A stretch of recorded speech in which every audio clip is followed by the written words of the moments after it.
Saturday night in daybreak, and during the thick of summer, there's no better place to be than at the ballpark at America First Square. Tonight, the Salt Lake Bees face the Omaha Storm Chasers. Good evening. Welcome to the broadcast booth.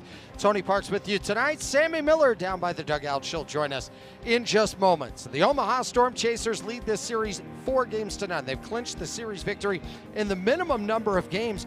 As strange as it could be, the Salt Lake Bees without a win in this series, but so many positives, and a lot of that has come from what's taken place with the offense. The Salt Lake Bees during this month, second highest number of home runs throughout the course of July, and on top of that, with the Bees, a batting average of .332 over this series, and that is the best in the Pacific Coast League during this recent homestand. And while they've been able to put up great offensive numbers, the pitching just simply hasn't been there, as Omaha is averaging just under 10 runs a game in the series. As per Salt Lake's pitching tonight, they go with the red-hot George Clausen, coming off of his 5th quality start over his last 6. He had 11 punch-outs in that last outing against Reno, allowing just a run on 2 hits. He was dominant from the first to the last. He looks to keep that going as he faces Mitch Spence of the Storm Chasers. Mitch Spence, coming off a 4-inning start against Lehigh Valley, he allowed 3 earned runs over those 4 frames. Omaha was victorious while he got a no decision. His last road start was a great one. He allowed just a run through 5 innings. Pitched with the A's over the previous 2 seasons. He's had 3 games with the Royals so far this year. Well, the Bees looking for their first win of the week. We'll have the first pitch coming up next, right here during Bees Week on KMYU.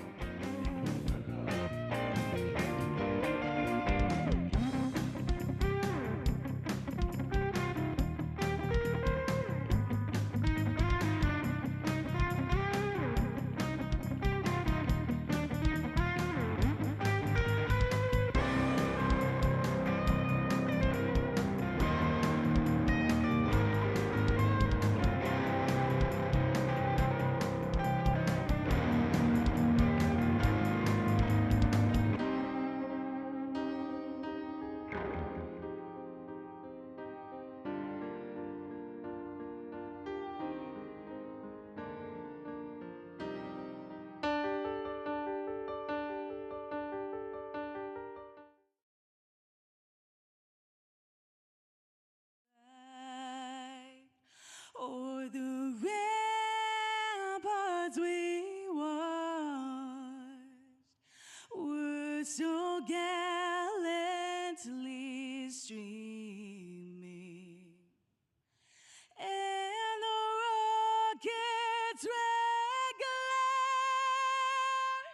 the bombs bursting in air,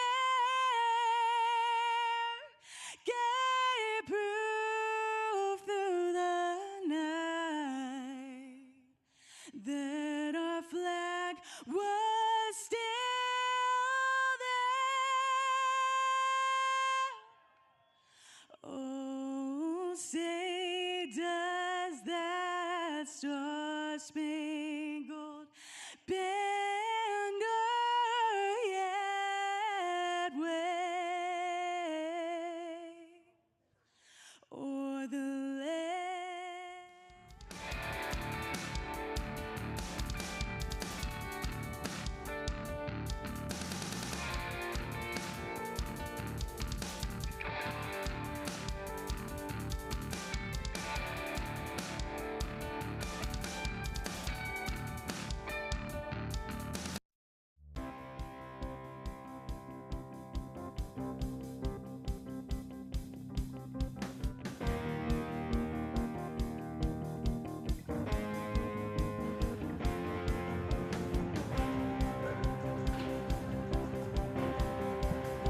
The party is into the weekend, and the dancing goes on from the beginning until the end. Fans are joining us here at the ballpark at America First Square. They are ready to rock. George Clausen has been on another planet since June 19th through July 19th. In his 6 starts, 5 of them quality starts, an ERA of .275, and opponents hitting just a .182 against a guy who had some real struggles earlier in the season. He faces a lineup in the Omaha Storm Chasers, averaging just under 10 runs a game. This has been a terrific lineup. Gavin Cross since May 16th, hitting .319 with 22 extra base hits. It has been the debut series at AAA for Jack Pineda. Abraham Toro has been tearing it up since May the 12th, hitting .326. The lineup also includes former member of the Salt Lake Bees, Matthew Lugo. The defensive alignment tonight for the Salt Lake Bees. Some of the fans continue to make their way in. It is Nelson Rada in left field. Kyron Paris is in center. Cade Marlowe, the right fielder, with Jamer Candelario in the hot corner. Yomer Sanchez at short. Christian Moore is at second, with Nico Cavadas at first. Gustavo Campero is behind the dish, and on the mound, it is George Clausen. The Omaha Storm Chasers, 46-52 on the year. But don't let that record fool you. 14-11 in the second half. They have now won 8 in a row, including 9 of their last 10. This team has been scorching hot during the series as they hit 5 home runs in last night's game. So it is Kyle Isbell on a rehab assignment, 4 for 9 in the series. Making his way to the left-hand batter's box, 2 doubles, a triple, and 3 runs batted in during this week. So Isbell ready, Clausen is ready. It's the Bees, it's the Storm Chasers. It's a Saturday night. We're at the ballpark at America First Square, and there's no place I'd rather be. Clausen set, steps, kicks, and fires. And it's fouled, or flied, sorry, into shallow center, drifting back. Sanchez will make the catch for out number 1. First pitch, 6:37, and that's the time for our first check-in with Sammy Miller. Tony, the word dominant is what I think of when I'm really reflecting back on George Clausen's last month. After all, 5 quality starts in his last 6 outings, all while increasing the number of strikeouts that he's producing and also decreasing the number of walks. But really, it hasn't had to do much with the physical side of his game, more to do with the mental side. Pitching coach Shane Luce asked George to trust him as they began new routines and different types of conversations in between innings in the dugout, and boy, has it paid off. George doesn't want to leave anything on the table, whether that be a recovery day, a bullpen day, and of course a start day. By the time this season is over, George wants to feel like he has given it his all, and that quest continues tonight, Tony. Well, it does. In that last outing, he was stellar with a fastball. His slider was unbelievable. 71% whiff rate in that outing against the Reno Aces. So he allowed just 1 run on 2 hits. That clips the corner for a strike. 1 and 2. Went with his changeup 18% of the time. His curveball at 14, but 9 of his 13 total curveballs were strikes. I mean, he was dotting them, and that ball was dancing. And at his best, he has been incredible. Swing and a miss, strike 3, his first punch out of the night. He had 11 of those in that outing on Sunday. So 2 up, 2 down. And it brings up John Rave. He had 4 starts where he wasn't able to get to the 4th inning. In 2 of them, he wasn't able to get to the 3rd inning. A ton of crooked numbers, a ton of rough outings. Since then, for George Clausen, it has been shutdown city. Rave takes inside for a ball. John Rave, 2 for 4, a double, a walk last night. 10 for 19 in this series, 3 doubles and a 2-run homer. He has 5 runs batted in. This entire Omaha offense has had an explosive offensive series. 1-0, cut on a miss, 1-1. In his career, Rave has played well against Salt Lake with 5 doubles and 3 home runs, batting .429 against them.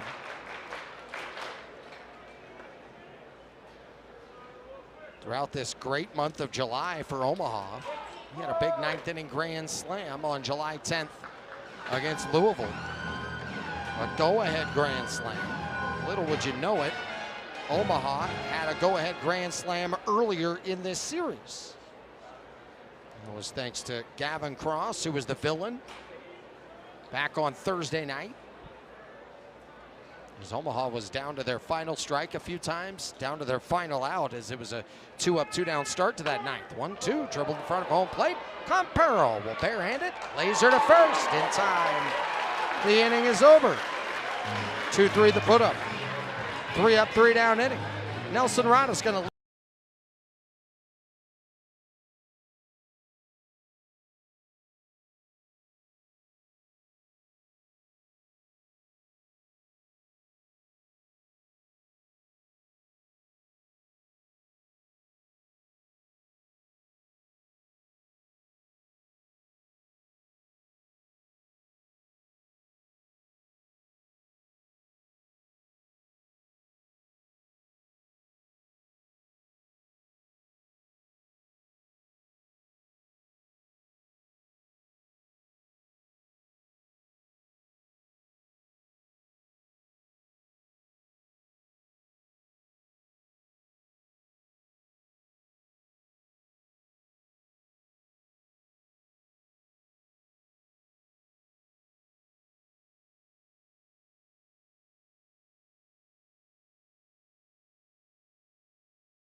The Salt Lake offense has had a great week. The tough part, they have been winless throughout this week. Nelson Rada had his 8th 3-hit game yesterday, including a 2-run triple. Adam Frazier on this rehab assignment had a 2-run double last night. Christian Moore, another multi-hit performance for him. Jimmer Candelario's been tearing it up this week. 6 hits already, including a double and a home run. On the mound, it is Mitch Spence. Coming off a 4-inning start against Lehigh Valley, he allowed 3 earned runs over those 4 frames, and Omaha was victorious. He got a no decision. First pitch to Rada. Misfires inside, ball 1. Take a look at the quick stats. 2-4, an ERA of 5.61. In at third is Toro. Rada swings and misses. For Mitch Spence, his last road start was a great one. He allowed just a run through 5 innings. Pitched with the A's over the previous 2 seasons. He's had 3 games with the Royals so far this year. Fouled off of himself. Spent most of last year in the major leagues. Made the A's opening day roster for the 2nd time in as many years. He was the first overall pick of the A's in the Rule 5 draft back in December of 23. And spent all of 24 in the bigs. There with the A's going 8-10 with an ERA of 4.58. 3 different stints, 3 different games with the Royals so far this year. He was outstanding in his last road outing with Omaha. Went 5 2/3, got the win, gave up just a run. He started the month with a Q start when he got a no decision against Indianapolis. Gave up just a run through 6. Here's the 1-2 to Rada. It's up and in, 2 balls and 2 strikes. Mitch Spence faced the Angels 3 different times last season. His last outing against them, one of his best major league performances. Shut him out in 5 innings, gave up just 3 hits. Comes the 2-2 to Rada. No score, bottom 1. That is dotted on the outside corner at the knees. A called strike 3. Defensive alignment for the Storm Chasers. Raven left, Isbell is in center, Cross is in right. Toro in the hot corner with Pineda at third, Peyton Wilson at second, Brett Squires will lock it down at first. Luca Tresh behind the dish, Mitch Spence is on the mound.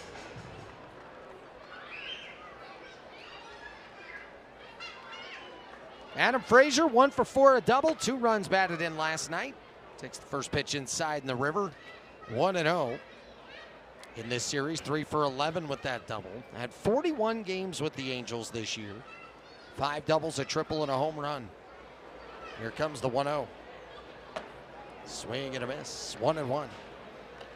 I was talking about Mitch Spence and his work against the Angels. Last year, he combined to pitch 9 shutout innings against the Halos. He was 3-1 against them in his 4 starts back in 2024. Pitches outside, 2 balls and a strike. It's amazing to see Salt Lake's offensive numbers and then to look at their record. It is head scratching, but then the solution has been simple. The pitching just simply has not been there, but the offense has been electric. So let's fly it out to left field. Ranging to his right is Rave, now going back on it. It sets up in front of the track to make the catch for out number 1. 2 up, 2 down. Here is Christian Moore, 2 for 5 last night with a run scored. For Salt Lake, they have now homered in 15 of 18 games this month.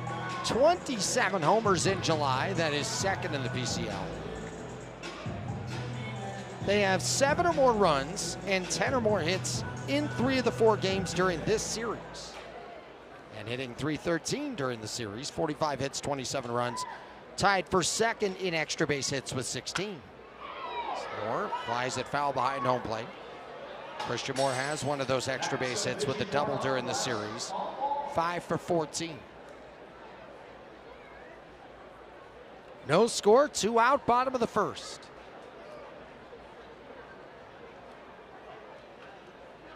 Spence with the 0-1 inside. Salt Lake 2-5 during this 9-game homestand. Tomorrow will be the finale.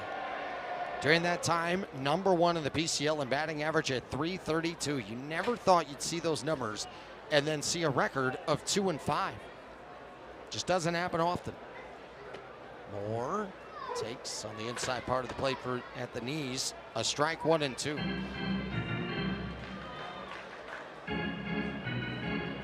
Christian Moore this year, the best at getting on base. His on-base percentage tops in the PCL.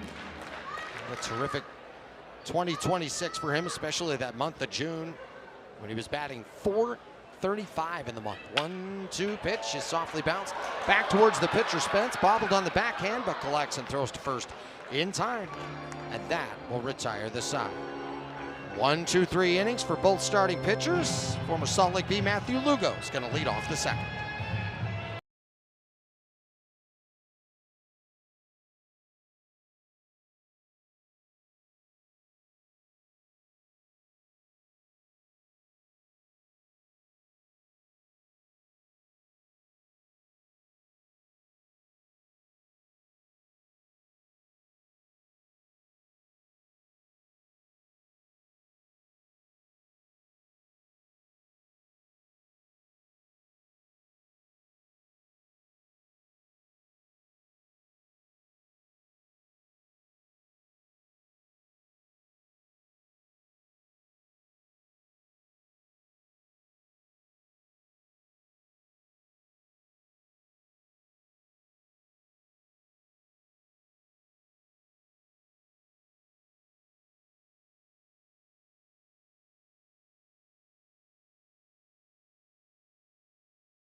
Families hanging out on the berm tonight. You can join us on Tuesday nights. Get 4 tickets for $40 with Family Night, brought to you by Holmes Homes. So join us on Tuesday nights. But of course, every night is Family Night here at the ballpark. So thanks for bringing your families to the ballpark at America First Square. No score, top 2.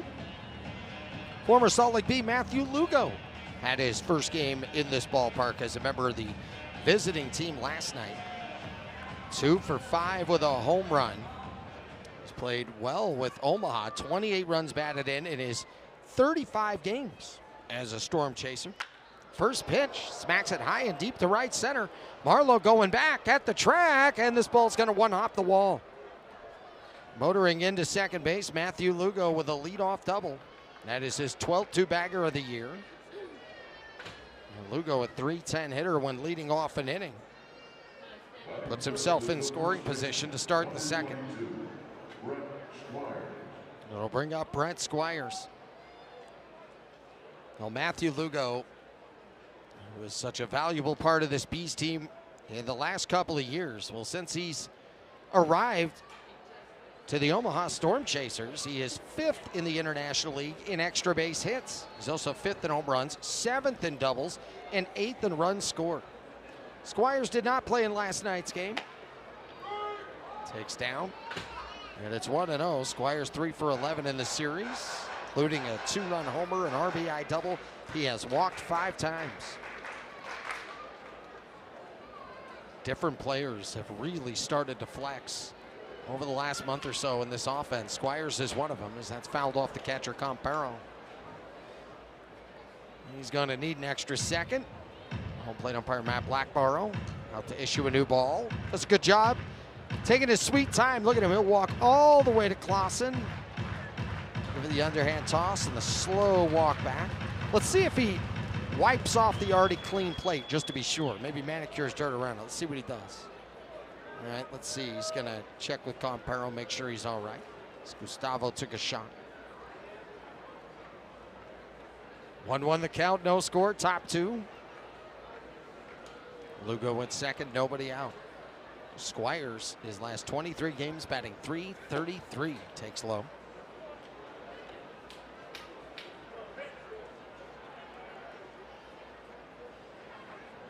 Now it's amazing, this offense for Omaha. They've been great early in games during this series. The first 3 frames, they're batting .431. The pitch is down, 3 balls and a strike. 22 of the 32 earned runs during the week have taken place during that time of the game. 26 of their 61 hits have happened in the first 3 innings.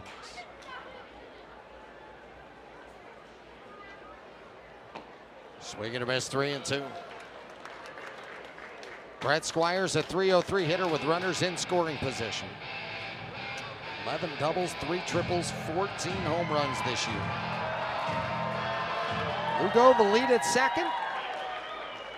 Some of the fans settling in for the first time of the night. As the 3-2 is bounced on 2 hops to the second baseman. Moore, he'll play back on it from the grass. Throws to first in time. Going second to third, Matthew Lugo. 1 out, runner at third base for Abraham Toro. Well, Abraham Toro had some kind of night last night. 2 home runs. There's Toro with a solo homer in the second and a 3-run shot in the third. 5 homers on the night for the Omaha Storm Chasers. That tied the most given up on the year by the Salt Lake Bees. That's fouled off at home plate. 0-1. Infield in, Lugo at third. Salt Lake allowed 5 June 28th against Albuquerque.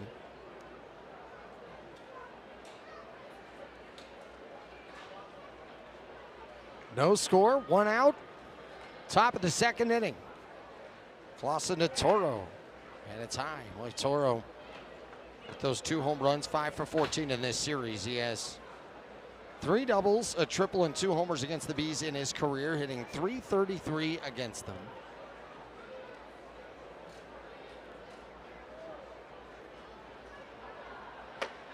Pitch up and away. Counts 2 balls and a strike. Abraham Toro, 7 major league seasons. The Red Sox last year. A's, Brewers, Mariners, and Astros, a part of his career. 2-1. Oh, it's smashed to right field and deep. Going back is Marlowe. Makes a great run and catch. The tagging at third and coming in to score is Lugo. Sack 9 and RBI. Great job, though, by Marlowe on the grab. Omaha strikes first. It's 1-0 here in the second inning.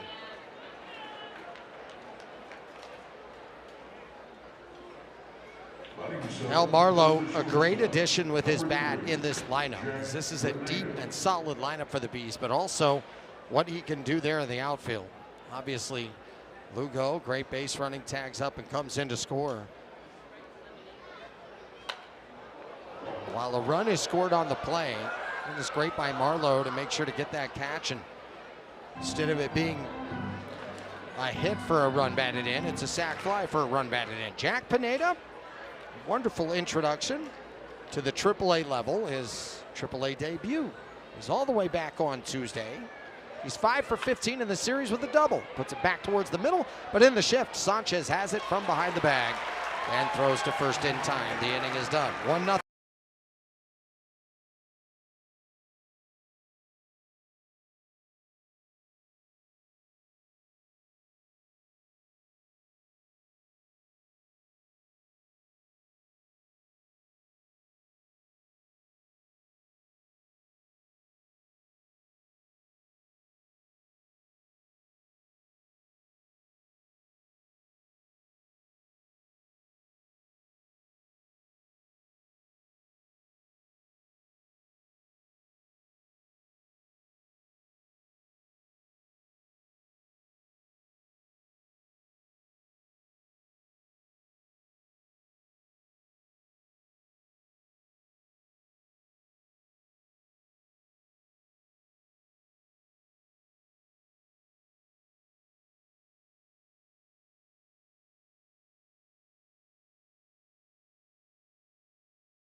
There's the train there today. Sammy was riding the train earlier this week. It's 1-0 Omaha. She had the transaction train. We'll have more of that coming up tomorrow. For more on Mitch Spence, the starter of Omaha, here is Sammy Miller. Tony, you never have to question Mitch Spence's work ethic. He is going to give you 100%, whether he's pitching on the mound or, Tony, working a shift at Target. And no, I didn't just pick Target out of the blue, because back in 2020, Mitch got a job as a fulfillment expert at Target, where he would walk through the aisles fulfilling online orders, and he continued this job throughout the off seasons, oftentimes working at night, so he could still fit in his workouts and get through his throwing programs. And of course, he would have loved to have spent the off season fully putting time and energy into getting his body ready for the season, but he needed the money, and that's where that incredible work ethic came into play. And now he may not have to work at Target anymore, but that gritty mentality hasn't gone anywhere. He works his tail off every single day, honing in his skills, and it's showing right now, Tony. Well, a 3 up, 3 down first for him, and for so many of these guys, they do what it takes. Mitch Spence, one of those guys. A great story of him from Sammy on what he had to do to find a way to make ends meet while continuing to build towards his dream. And it's all a part of the story and the journey for this individual. He faces Comparo. Comparo smashes one down the right field line, foul. Gustavo had one leadoff AB. That was the other night, and it was a leadoff solo homer. It's his first home run since he's returned. 4 for 9 during the week, a double, a home run, 5 runs batted in. Gustavo Comparo, who's behind the dish for the second time this week and made his return there for the first time in about 3 years. In at third is Toro. Comparo takes outside, 2 balls and a strike. Now Gustavo Comparo, a do-whatever-it-takes type of guy as well. Amazing stories about him when he was on the development list. 3-1, big swing.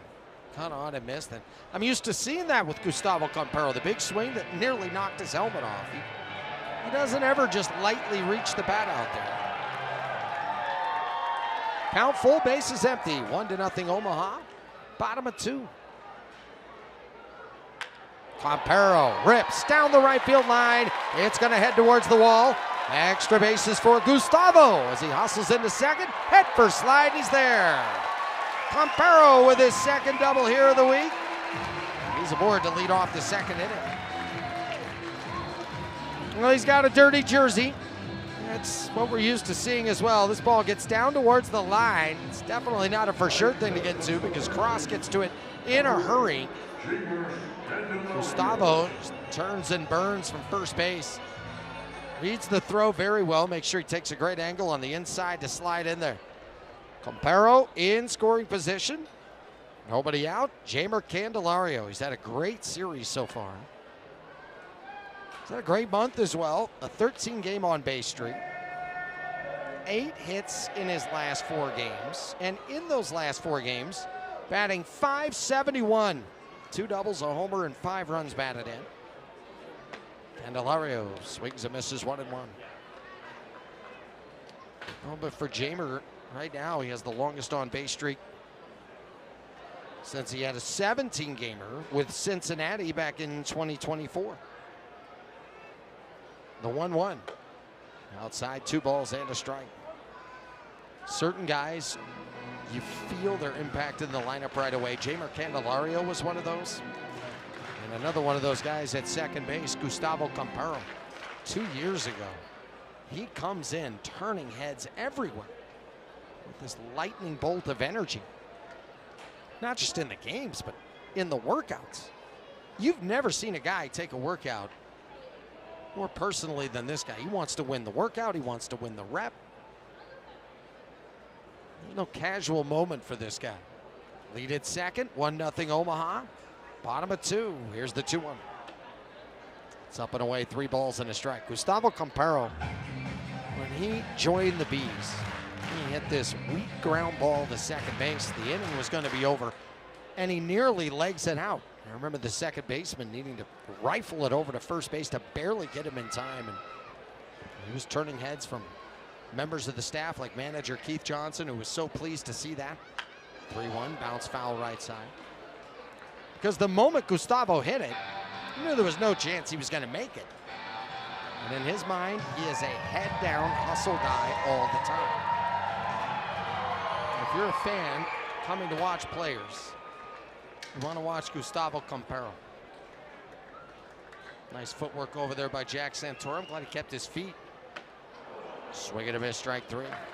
1 down, runner at second. It brings up Kyron Paris. Kyron Paris, a 2-run homer earlier in this series. Kyron's reached base 7 times during the week. 19 runs batted into the month of July. That is 3rd in the Pacific Coast League. He had that series in Sacramento, lit the place on fire. Had a lot of friends and family in the stands as well. And he smokes it out to left field on a rope. It's down for a hit. That'll score Campero. Paris looking to trade places with him, and he does. RBI double, Kyron Paris. Just another night at the office for him. We're tied at 1 in the bottom of the second.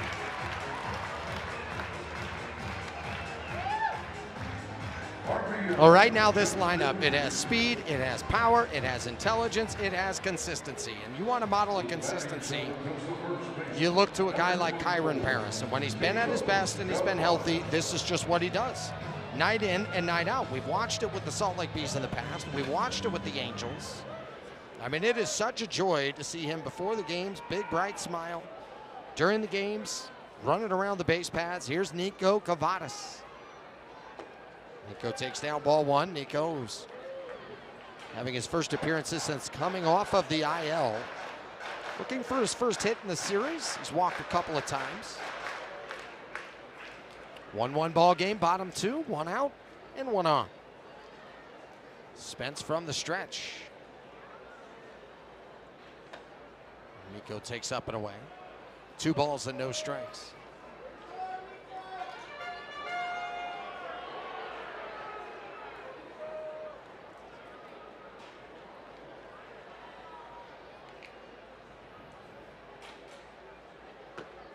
Nico takes down 3-0. Well, Nico was one of the best at drawing walks in the PCL last year. Great zone discipline. Matter of fact, he told me last year he was maybe allowing strike 2 a little too easily. But he's had great patience at the plate overall, and it has paid off for him in his career. 3-0, taking outside, ball 4, first and second, 1 down. And it brings up Cade Marlowe. A great opportunity for Cade here. Cade hit his first home run as a member of the Bees last night, but that was not his first home run in this ballpark. In this ballpark, hitting .382 in the 9 games that he's played in Daybreak. Most of those games, he's been a member of the opposing team. Now it's great to see him as a member of this team. He was with the Tacoma Rainiers. He was with the Las Vegas Aviators. Former academic All-American.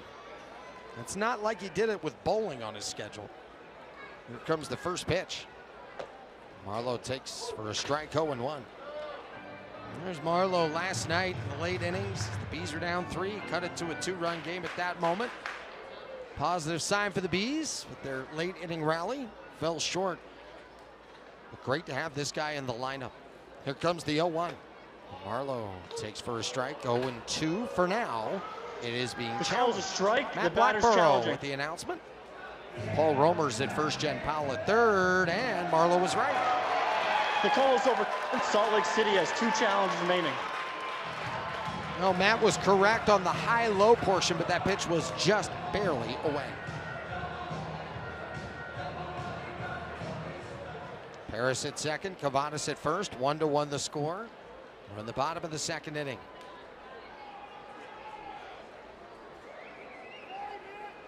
Marlowe swings and misses 1-2. I mentioned he was academic All-American. Well, he was planning to be a medical doctor before becoming a professional baseball player. He graduated with high honors. He had rigorous work balancing labs and baseball there at West Georgia.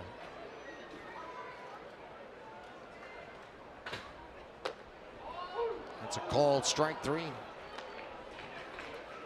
2 out, 2 on. That'll bring up Yolmer Sanchez. 2 strikeouts in this inning for Spence. He has 3 total. The Bees with 1 on the board. Now Sanchez looking for a 2-out knock to put Salt Lake in the lead. Sanchez, who spent all of last year with Salt Lake, and he has spent all of this year with Salt Lake. Batting from the left-hand side, a switch hitter. He has 3 first names. He was known by Carlos Sanchez in the time that he was there with the White Sox in the late part of the last decade. The 1-0. Sanchez flies it to center. Isbell coming on.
Well, coming up August the 6th, be with us here at the ballpark at America First Square for Pickleball Night.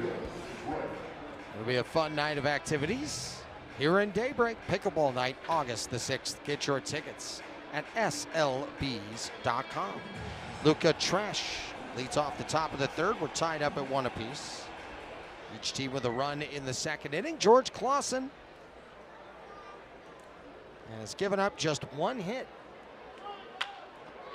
That's off of his foot. It'll go over to the third baseman, Candelario, on the run, and he makes the play. Well, George Clausen now with an assist. Nice work, George. You just kick it to your third baseman, and you let him take care of the rest. I mean, this is when you know you're pitching well. You just stick your foot out, knock it over to Candelario. That's how you draw it up. They work on it, PFPs, all the time. I'm kidding, of course, but a great job on a 1-5-3 putout. Nothing like getting a little help from your friends. Here's Peyton Wilson. It's in there for a strike, 0-1. Peyton Wilson, 2 for 4 with a home run last night. He was hitless in this series before last night's game, and then he reached 3 times. Well, George Clausen, Sammy had a great story on him earlier today, and the work with Shane Lukes. I mean, Shane is amazing with his ability to connect with different guys throughout the course of his career. The 0-1 is outside. Shane Lukes, when I had a chance to talk with Reed Detmers back on Monday in Anaheim, he raved about the abilities of Shane, and he has worked with Shane a few different times in his career. He said he's amazing at simple, honest, and important messages. It's a strike, 1 and 2. He said he helps with direct feedback and then the ability to directly connect mind and body with the feedback. That's the way he put it. Shane made some adjustments to Clausen's preparation. Sammy mentioned he asked him to trust him a bit on what Shane was talking about, allowing it to take him out of his comfort zone a bit. But when the results start coming, the trust starts to build even more. Now you're watching a pitcher that has felt free, in control, and at his very best.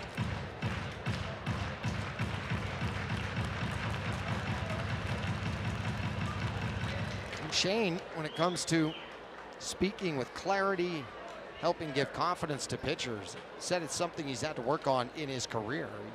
He has studied it relentlessly. The importance of delivering a message in the exact way to each individual. It's fouled straight back. We'll do it again. 1 and 2. 1 out, nobody on. 1-1 the score. Top of the third.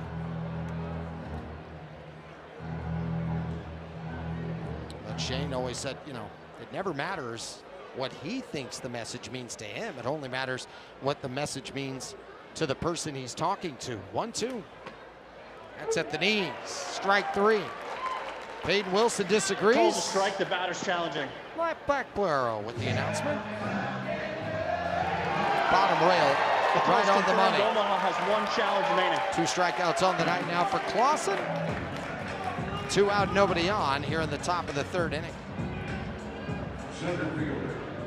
But it's been great to see it come together for George Clausen. I remember Reed Detmers had a great start to 24, then hit that tough spot, and he was sent to Salt Lake, and it was great watching those two work together as Reed went back to Orange County late in that season. It softly bounced towards the second baseman. Moore on the charge with the flip. The inning's over. It's a 1-2-3 inning. It didn't start conventionally. George Clausen kicks it over to Jeimer Candelario. Teamwork makes the dream work. 3 up, 3 down. Hey, take the breaks when you get them.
Tomorrow night's a good one. Join us as the Salt Lake Bees turn into Las Abejas de Salt Lake. Celebrate the culture of our Hispanic and Latin community as Las Abejas takes over the ballpark with vibrant music, great baseball, and an amazing atmosphere. Get your tickets today at slbs.com. Look at that. He's wearing the Las Abejas jersey right over there. He's ready to go for tomorrow night. Rada chops at it. It's a strike, 0-1. 1-1 ball game in the bottom of the third. Rada struck out in the first. As Mitch Spence pitched a 1-2-3 first inning. Gave up a couple of doubles. Held the Bees to a run in the second. As Rada fouls it off of himself. Boy, it's the second time tonight he's hit the ball off of himself. And it's 0-2. The last 10 games, Nelson Rada hitting .410. 4 doubles, a triple, 8 runs scored. Coming off of his team-leading 30th multi-hit game of the year. He has multiple hits in 4 of his last 5.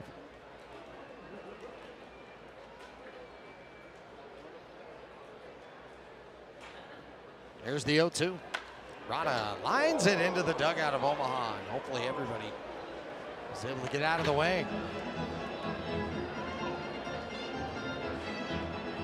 You know, they always look so casual and cool over there. Even if it didn't hit me, you would see me frazzled and nervous and shaking, and see all the white in my eyes. I would be all over the place. It's bounced foul perfectly over to the ball boy. Nice grab. He's just leaning over the railing. Popped it one hand into the other. That's how it's done. We'll do it again, no balls and 2 strikes. But yeah, you see the dugouts over there after a line drive goes in there, and they just act like, what? Wasn't going to hit me. Here's the 0-2 pitch. Rada takes down and in, a ball and 2 strikes. And Nelson Rada picked up his 200th stolen base during this series. Has 2 steals during this week.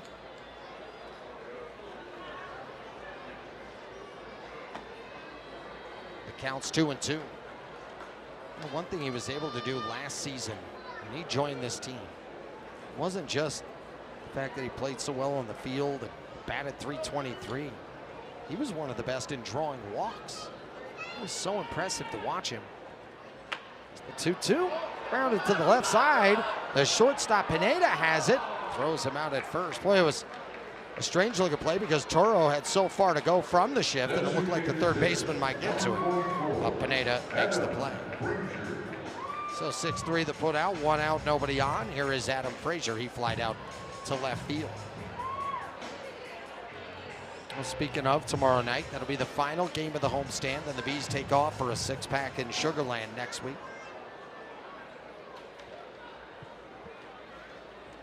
Well, Frazier on this rehab assignment. He's looked good defensively. He's had some really nice swings. The pitch is outside, 1-0.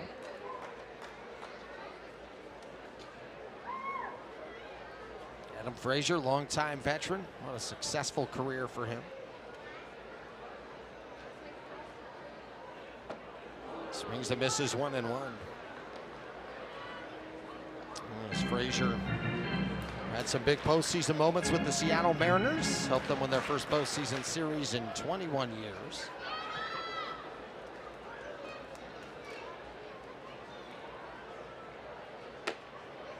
Takes up and away. 10 years of service at the major league level. He's played in over 1,200 regular season games. Pittsburgh, San Diego, Seattle, Baltimore, and Kansas City. Started for the National League in the All-Star game back in 2021. Went 1 for 2 in that Midsummer Classic. Counts 3 balls and a strike. I love the different Bees hats that we have. All the logos on the front, but also good-looking logos on the side. It's one of my favorite logos, the bats that are crossing and the SL. 3-1 to Frazier. And he smacks it to right field. Going over his cross, he has to play it on a bounce, edge of the warning track. A 1-out single for Adam Frazier brings up Christian Moore, and that brings up Sammy Miller. Tony. The last time Christian Moore was facing Omaha, it was during his AAA debut last season where he was hitting .478. So this week, Alonzo Powell told him that Omaha got him going last year, so now it is a good team to get him back on track. He believes Christian has been chasing a little bit below the zone and getting himself out. Zoe added that he would feel worse as a hitting coach if he was getting beat, but when you're beating yourself, it's more about swing selection.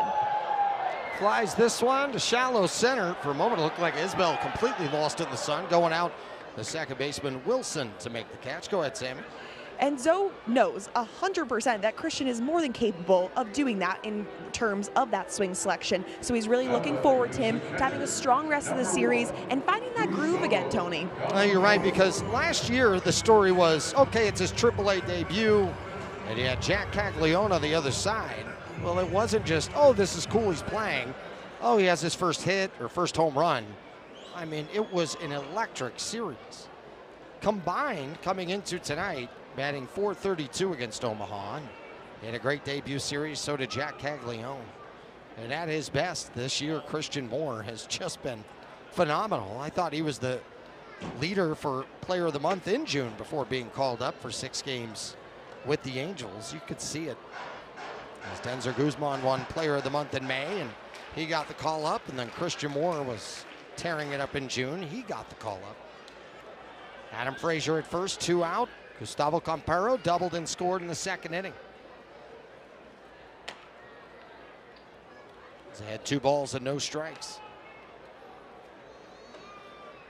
I love the beautiful setting here at this ballpark. Shadows continue to horseshoe their way through to center field. It's taken over just about the entire infield. Pineda there at short. He's going to have to fight the sun a bit. The pitch was outside. That last pop-up by Christian Moore, Wilson does a great job going out there to make the catch. I don't know if Isbell would have been able to get there anyway, but you could see Isbell had no idea where that ball was initially. And I'm not faulting him, because the sun here is brutal. Campero taking all the way for a strike, 3-1. Left fielders, center fielders, right fielders all have to fight the Sun Goblin. It just bears down on them throughout the first half of a game. The other way for Campero. Slicing too far and into the angled seats. Another Gold Glove play out there by a fan. It's been the theme all year, but especially during this series. Well, Gustavo was ahead 3-0. Now it's 3-2. It'll be a head start for Frazier over there at first. 1-1 ball game, bottom of the third.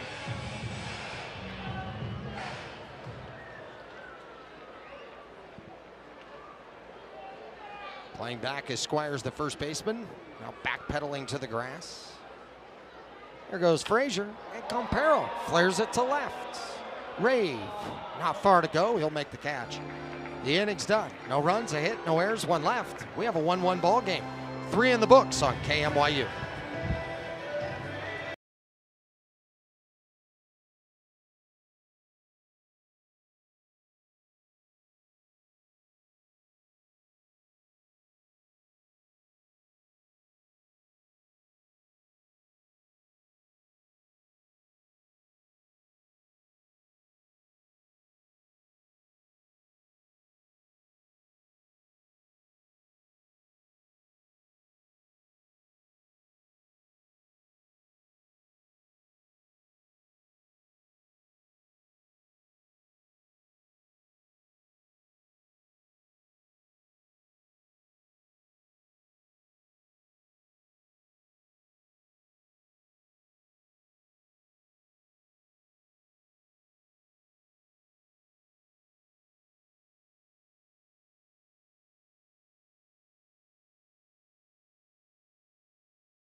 Top of the fourth inning, 1-1 ball game.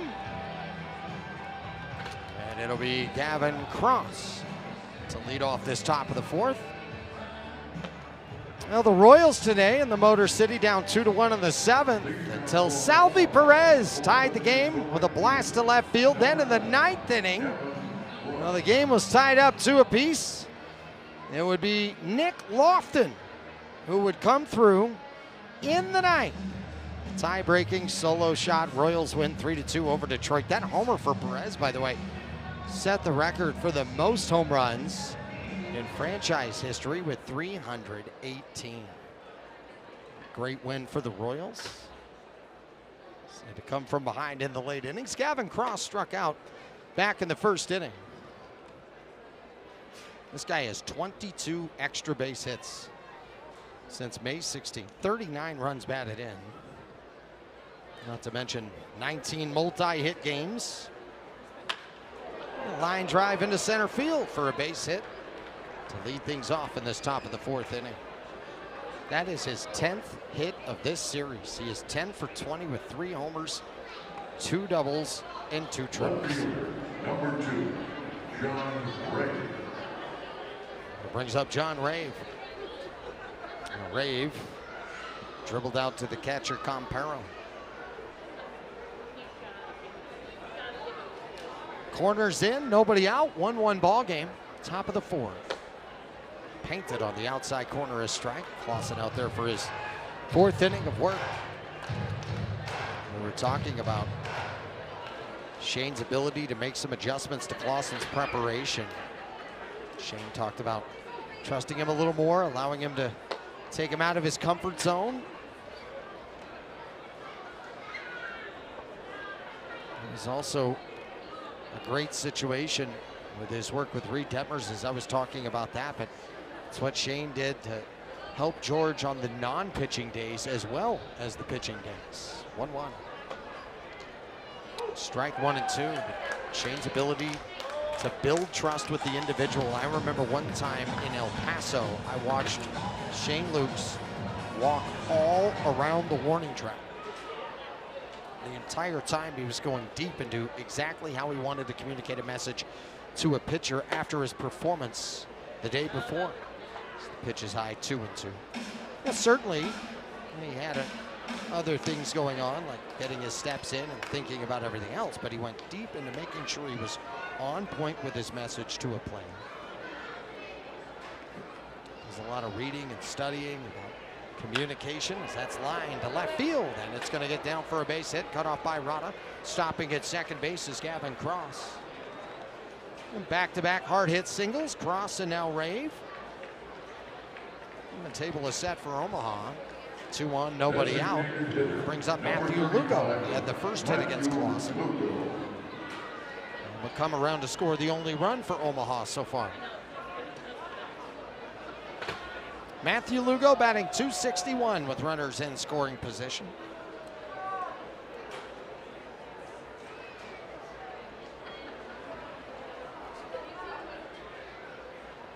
Squares to bunt, pulls back, ball 1, it was high.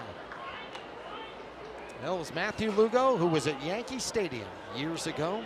He's about 12 or 13 years old. The Yankees were playing the Twins. He sat there in the stands, sitting pretty close. He said to himself, I can play at this level someday. I can feel it. Squares to punt, puts it up the third base line. It's going to roll foul, picked up by Comparo. Well, Matthew Lugo, who had his first game in this ballpark as a member of the opposing team, had one of the 5 home runs for the Storm Chasers last night. For Matthew Lugo, it was so much fun watching him in a Bees uniform. He came over in the trade with Nico Cavadas. They joined the team in Tacoma late in 2024. He had 1 game with the Bees that year, 2 for 5 at a 3-run shot. Yeah, you could feel it. Everybody was getting to know him. Squares to bunt, pulls back again. 2-1 the count, 1-1 the score. Top of the fourth, nobody out. Runners at first and second, but it was great because Lugo, well, he goes out there, he tears it up. We were all starting to get familiar with him, and then suddenly he was out with an injury and then was done for the rest of the year. 2-1s bounce foul behind home plate. And it's 2-2. 2 bunt attempts fouled off here for Lugo. But Lugo last year had a couple of call-ups to the Halos and was a great weapon in the lineup, and you could see him improving game by game in the outfield. So that was really his first season playing out there with regularity. Lugo foul tips it in the glove, strike 3. 1 out, 2 on. Here's Brett Squires. Good work by George Clausen. First baseman, number 22, Brett Squires. Clausen with a pair of 3 up, 3 down innings. Gave up a run in the second. Trying to work out of some trouble now in the 4th. Starts that situation with a strikeout, so good start to that. Here's Brett Squires. He grounded out to second in the second. He's a 303 hitter with runners in scoring position. Squires takes down. Nice block by Campero, the catcher. He goes to get it. Runners are going to hold.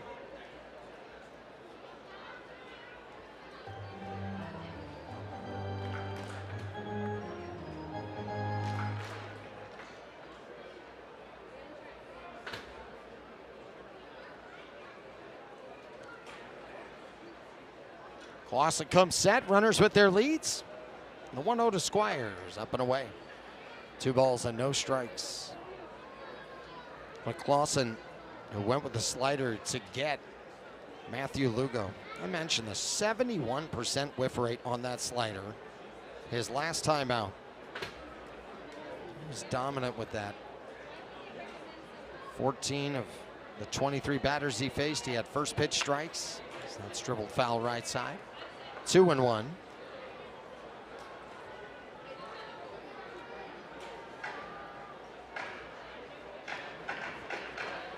While he had 29 total pitches with 2 strikes, 11 times he went with the fastball, 8 times he went with the slider, 8 with the change, and 2 with the curve. He has a great pitch mix. It is that changeup that is oh so lethal. He's able to make the delivery look the same. Swing and a miss up top. 2-2. Squires needs a second as he steps out, goes to step back in. And while we talk about the changeup, that fastball can touch 98. And that time it was at 97. Runners both on the move, now both return.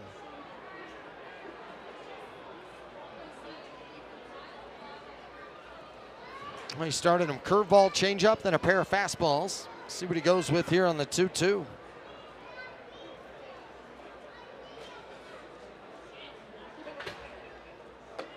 Goes up top again. And this time Squires leaves it alone. He had 5 3-ball counts in that last outing. 3 walks, a strikeout, and a ground out. Runners at first and second, 1 down. 1-1 game, top of the 4th. Bounced foul behind home plate. We'll do it again.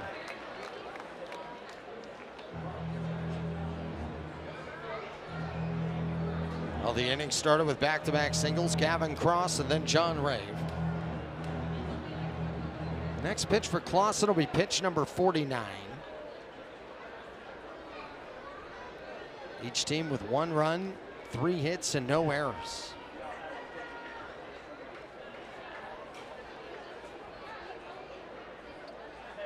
Clausen on the attack against Squires. Got him. Back-to-back strikeouts. Well, Shane Lukes has praised George Clausen's ability to reset. And when the wheels have wobbled a bit, oftentimes he's been able to tighten things up. By no means has Clausen been perfect in this great stretch, as Shane Lukes is out there to talk with him right now and go over this situation with Abraham Toro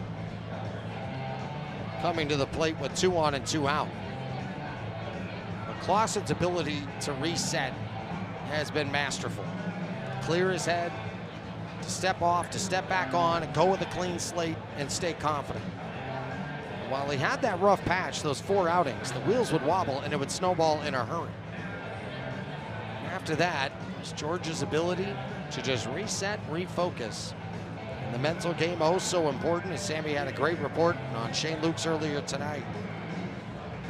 And I think those last 2 battles, the one against Lugo, the one against Squires, shows what this guy has really been about. And sometimes those outings have been inefficient in terms of pitch count and the total number of innings. He had a 3-inning start once. It's the first pitch on the outside part of the plate, a strike, 0-1. Toro, a sac fly and an RBI in the second inning. He had one outing that was 3 innings. I want to say it was around 80 pitches, but it was a shutout 3-inning start. It was while he was climbing his way back. Here's the 0-1. Flied up around our area and over our heads and out of play. It'll be 0-2 after the first 2 reached with back-to-back singles.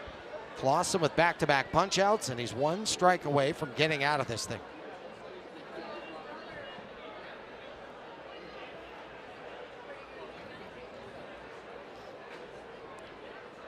Clausen, the 0-2. Outstanding. In and out of trouble with back-to-back-to-back Ks. Some traffic early on. Got Lugo, got Squires, takes down Toro. A donut on the board in the 4th. We're tied at 1. Going to the bottom of the 4th on KMYU.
And pick up one of those Swiggy stuffed animal dolls.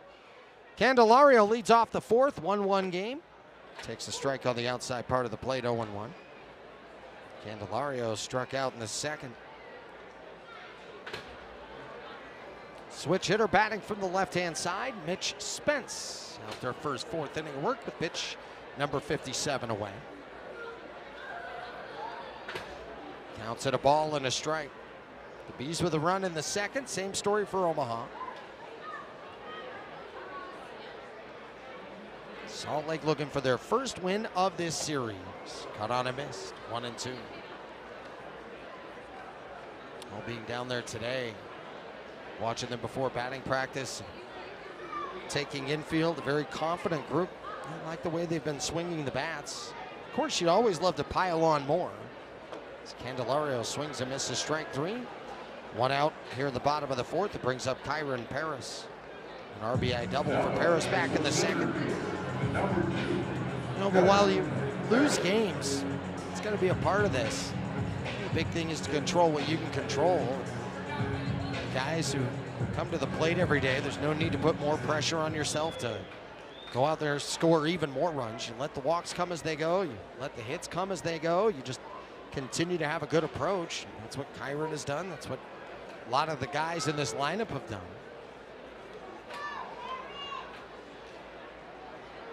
Salt Lake with 7 or more runs in 3 of the 4 games, 10 or more hits in 3 of the 4 games.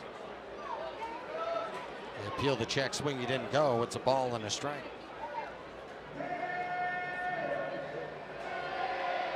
Sometimes when a team starts to lose and put together 4 in a row like this, and it feels like there's a common theme. They can start to put more pressure on themselves. This team has not done that. Paris flies it to the right side, fouling out of play. On the other side with the pitching, that has been the story. They've allowed an average of almost 10 runs a game so far in this series. So they had some real struggles back in April. Throughout some of May and June, they were able to work out of some of it. They've had their troubles once again as the 1-2 bounced foul. Kyron Paris, who lost some of his armor, is going to put that back on. Threw it at a ball and 2 strikes. Kyron Paris always takes this vicious cut when he's up there. Ball just jumps off of his bat. He's been tearing it up lately. Paris with a double tonight. He had a homer earlier in the series. Now faces a 2-2 count against Mitch Spence. And we'll talk about poise and patience. That's been the story in the career so far of Kyron Paris.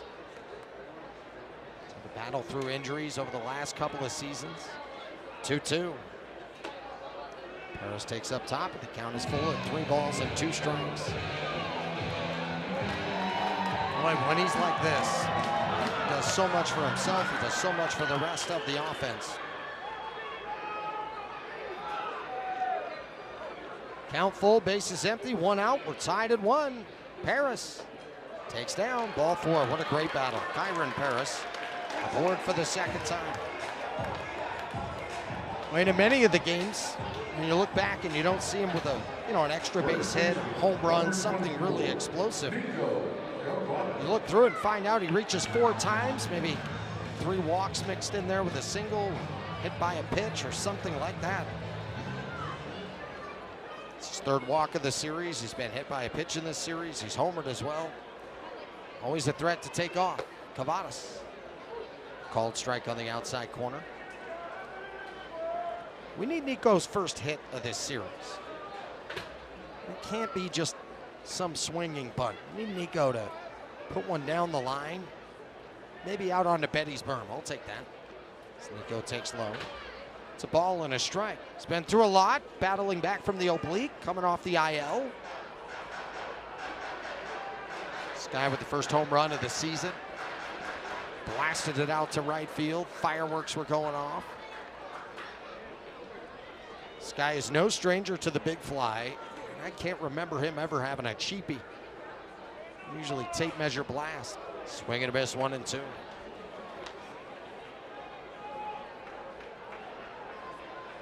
Nico, at one time, when his younger sister had a swing set, he asked her when she was done using it. Not like once, like for good. He wanted to know. She didn't really understand why he was asking him that. As Cavadas takes up and away 2 and 2. Turns out he had envisioned turning it into a batting cage. Threw a big blanket over the top of it. Turned her swing set into a batting cage, and that's when he would practice. Now his neighbor was a pilot, and he would usually fly the red eye.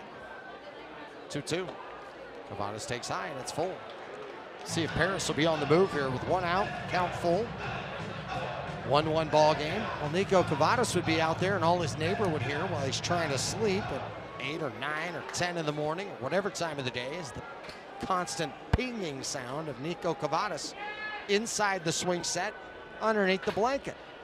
There goes Paris. Nico swings and misses, strike 3. The throw to second, airmailed into center field. Paris on his way to third base. Stolen base E2. Runner at third, 2 down. Well, for Kyron Paris, it's now 9 stolen bases on 12 attempts. His explosive abilities hitting the ball, that's obvious. And then when he takes off, he causes a ton of stress. This offense right now, so much depth with power and speed and just good IQ with the base running. Kate Marlowe's in that category, that's for sure. First pitch. Marlowe fouls it left side and out of play. Kate Marlowe is 24 for 26 stealing bases on the year. Right now, Salt Lake with 2 of the best base runners in the Pacific Coast League. As Marlowe is 4th, Nelson Rada tied for first. 2 out, runner at third. Here's the 0-1. Marlowe towards the second baseman, Wilson, and a bobble. That'll score Paris. Salt Lake leads 2-1. Well, you don't care how you get him in, just get him in. Put this ball into play. It'll be ruled E4 at the moment. They said they'll take another look at it. And this is where Paris causing the stress with the stolen base, but also popping up and getting to third. That is oh so important on a play like that right there. It's Kyron, who battled from behind in the count to earn that walk. It's Kyron tonight, he's put his power on display. He's put his baseball IQ on display. His speed is on display. He's done a little bit of everything tonight. Salt Lake leads 2-1. Cade Marlowe, oh so dangerous as a base stealer, creeps out to his lead at first. Spence is going to have to keep a close eye on him. Check swing in the dirt. They appeal. He didn't go. And Mitch Spence in disagreement, and it's going to be challenged. The pitcher is challenging the no swing. So the ACS challenge. We take a look at the video board, and the barrel of the bat comes around to that dotted line short. The call on the field Once confirmed again, no swing. Omaha is out of challenges. What we've been used to being called a check swing and a strike is no longer. A 45-degree angle changes everything. It used to be something we saw and we'd be like, oh yeah, he went. Well, now you measure it like this. So Mitch Spence was so confused because every day up to this point in his career, that has always been called a strike, but no longer. Sanchez takes a strike 1 and 2. And I noticed it early in the ACS era, if you will, with umpires. Jen Powell got that one right. They had to make the adjustment because what they would see with their eyes and immediately think of as a strike, now they have to change that. Throw over to first, and back with a head first slide is Marlowe. The first person ever with the ACS challenge was Nico Cavadas. It's when we were in Oklahoma City.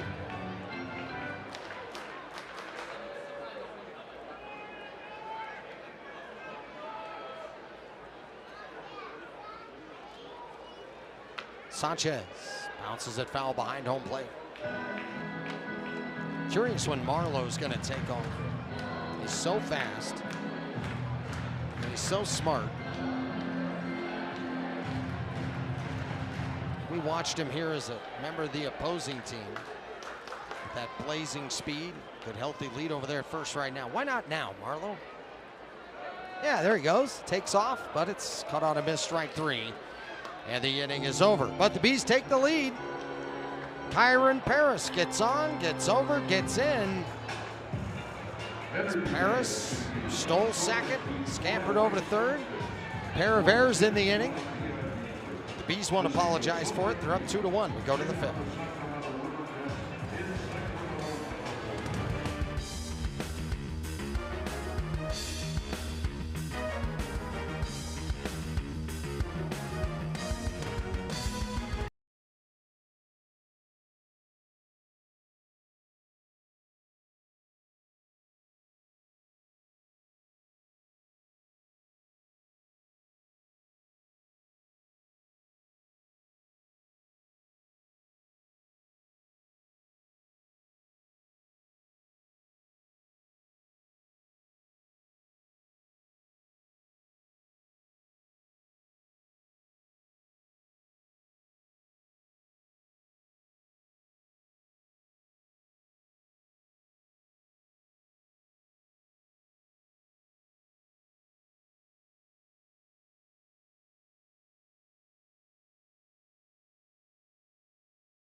Tony, there is a reason why the Salt Lake Bees grounds crew has won so many awards. They are truly the best of the best.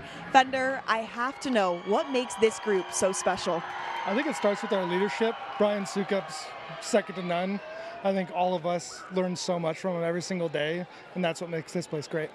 And it's been a wild past few days, a lot of rain, the tarp coming on, the tarp coming off. So how do we look for the remainder of this series? Well, they're saying we look great, but we say when we have 20% chance, that's 100% chance we're getting hit. So we're really hoping that's wrong this time. Okay, I absolutely love it. And like I was saying, the tarp. Now, the tarp monster, for those of you who don't know, the tarp monster can swallow people. Have you been swallowed, or have you ever seen anybody else get swallowed? I've seen people getting taken everywhere. I've seen people lifted 15 feet high in the air. I've seen people get taken for a ride. It's a beast for sure. It is a beast. That's why I'm not really a part of it. I'm deathly afraid of that tarp monster. And for you, Fender, when did you know that you really wanted to be a groundskeeper? I got started when I was 15 years old, and I think it was one night we had a 22-inning game, and I turned 18 at the ballpark, and I was like, you know what, we might as well do this for a while. That is absolutely incredible. And what keeps you coming back? Why do you love this job so much? I think it's the challenge. Every single day is different. The weather's different every single day. It's the players. It's bringing your dogs to the ballpark. This is home. And you said it, dogs. I love the dogs, yours especially, Fry. But how much joy do these pups bring to not only us, but the players as well? I think it's everything, especially for these guys that are away from home, away from their animals. Giving them a little sense of home is pretty important to them too. Oh, I love it, and thank you so much for what you do, the rest of the grounds crew. That's why this field, Tony, looks so incredible every single day. It's because of Fender and the rest of the crew as well. Well, they've been winning those awards for good reason, and we've known they were the best, no doubt. Now they have the trophies to prove it, as well as year in and year out, they've been stellar. Cavadas over by the tarp makes the catch. For out number one, Jack Pineda had a leadoff single here in the top of the fifth inning. 1-on-1 out, it brings up Peyton Wilson. But you look out at the field all the time. I have this bird's eye view, and it's fun to look out there. Well before the game, you see them putting the work in. And in the early morning hours, all the way into the late evening hours, they're out here making sure this place is majestic. And they are perfectionists, no doubt. Wilson fouls it in and out of the glove of the catcher, Campero, 0-1. It's special to see year in and year out. Well before we transitioned here to the ballpark in America First Square. I mean, Smith's Ballpark always looked perfect. Brian Sukup and his work through so many years, through so many off seasons. People forget the University of Utah had their home baseball games through a lot of seasons at Smith's Ballpark, so they were pulling, you know, a lot of duty early, well before the regular season of the Bees, and then into April and into May. I mean, they totaled well over 100 games throughout the course of a year. Counts 1 and 2. And they have concerts and movie nights. There's so much happening here at the ballpark in America First Square, and also at Smith's Ballpark in the previous era. And there's so much more that goes into it. Let's throw over to first. They also have, you know, holiday lights during the winter time, and I know that they're not taking care of the grass the same way, but the way the stadium is taken care of, and also their ability to turn themselves into meteorologists, they know all about that. They're constantly looking at the weather and being proactive. It's cut on a miss, strike three. George Clausen, after giving up the leadoff single to Pineda, retires the next two. 2 out, nobody on. Top 5, 2-1 Bees. Here's Kyle Isbell. He's 0 for 2. You know, everybody takes pride in what they do here at the ballpark. And for Brian Sukup and also Fender and everybody involved, there is a standard. There's a standard they hold themselves to. And that standard just continues to go up and up. Yesterday, they're talking with Jen Powell, home plate umpire. They're going over the rain. They're discussing what's to come. I mean, he's just so far ahead of it. Also, their work back in game one. I mean, they had to be quick. Get that tarp out there in a blink to make sure that they salvage the field conditions.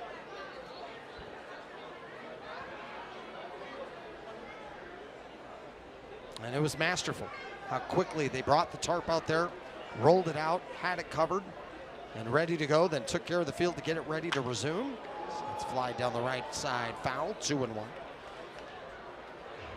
Kyle Isbell 4 for 11 in this series, 2 doubles and a triple. But when it comes to what they do, it really is around the clock. And it's 24/7, 365.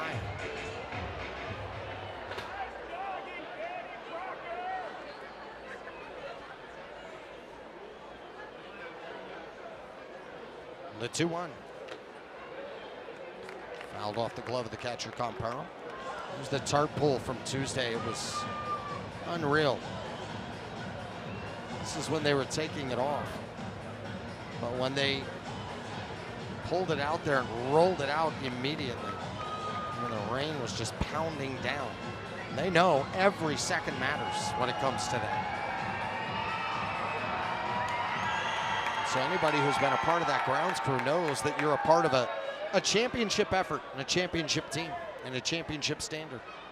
Here's the 2-2. Clausen pitches outside, count runs full. A head start over there, first for Pineda. The leadoff man has reached in 3 of the last 4 innings.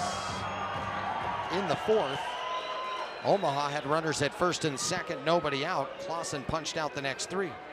Here in the 5th, Pineda a leadoff single. Since then, Clausen retired Tresh, struck out Wilson. Counts full on his belt. There goes Pineda. And the pitch is dotted. A called strike 3. The inning is over. Another pair of strikeouts for George Clausen. 7 on the night. B's up 2-1, halfway through the scheduled 9-rounder.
Your kids are going to love meeting all the new mascots.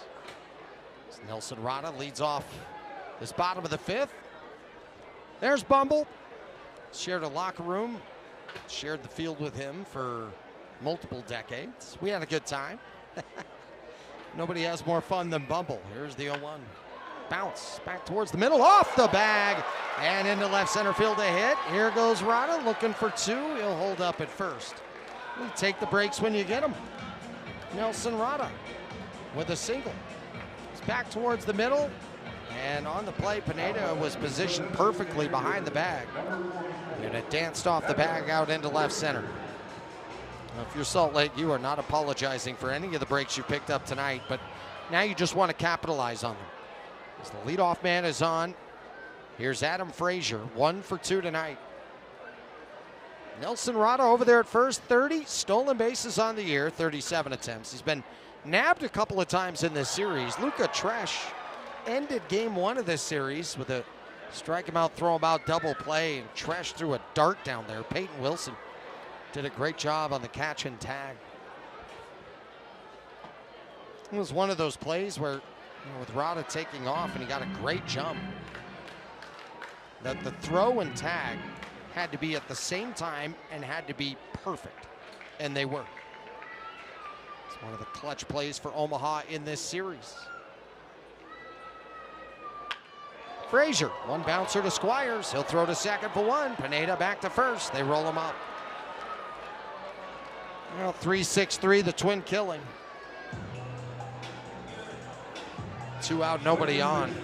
That's one of those tough breaks. Frazier hit it hard, but just on a line and on one bounce. Well done there by Squires. Great footwork to get it to second and get back to the bag. And also Spence was hustling over to cover just in case. Well done all around defensively.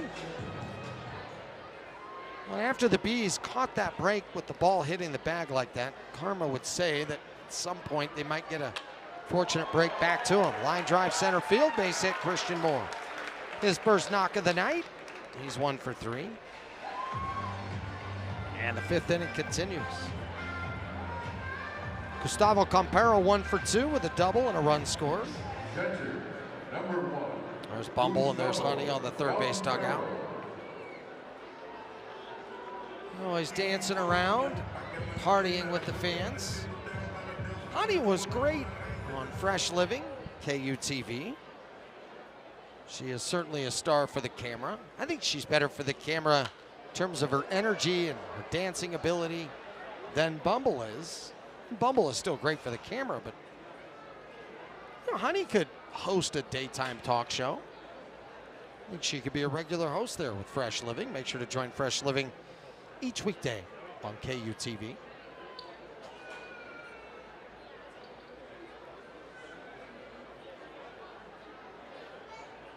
Campero 5 for 11 in the series, a couple of doubles and a home run. Bees up 2-1, bottom 5.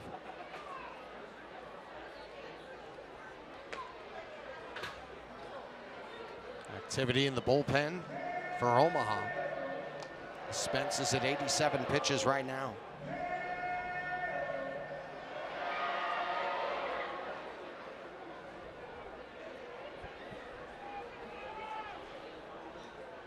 Christian Moore, 11 stolen bases, creeping out to that lead at first.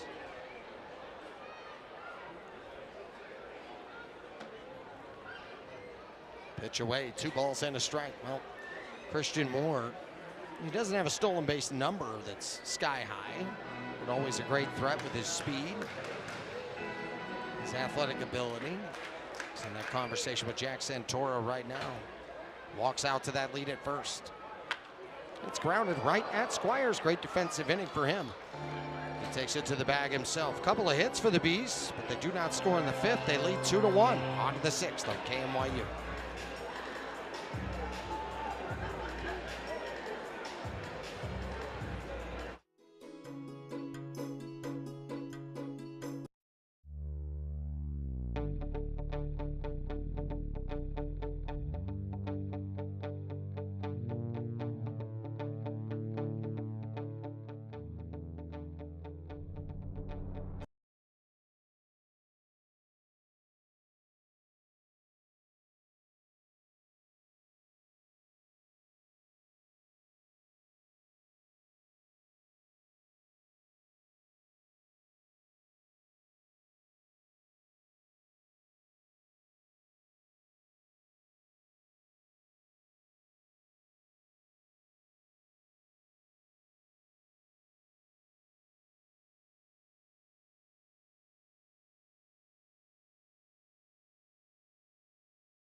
when the Bees return home after that road trip that they have coming up at Sugar Land next week. Well, it's a hot one out there. You even saw a little baby out there with diaper only. I mean, it is steaming. Gavin Cross leads off the sixth. George Clausen in 67 pitches. He's given up just one hit. He has not walked anybody so far tonight. First pitch down, ball one. Well, you could feel it today. It was certainly hot while they were working out there on the field. Get to this thick part of the summer. It's 1-0 is hammered high and deep to right. Marlowe going back, looks up, and this game is tied. Gavin Cross has done it to the Bees again. That is his fourth home run during this series. It's a 2-2 ball game in the top of the sixth.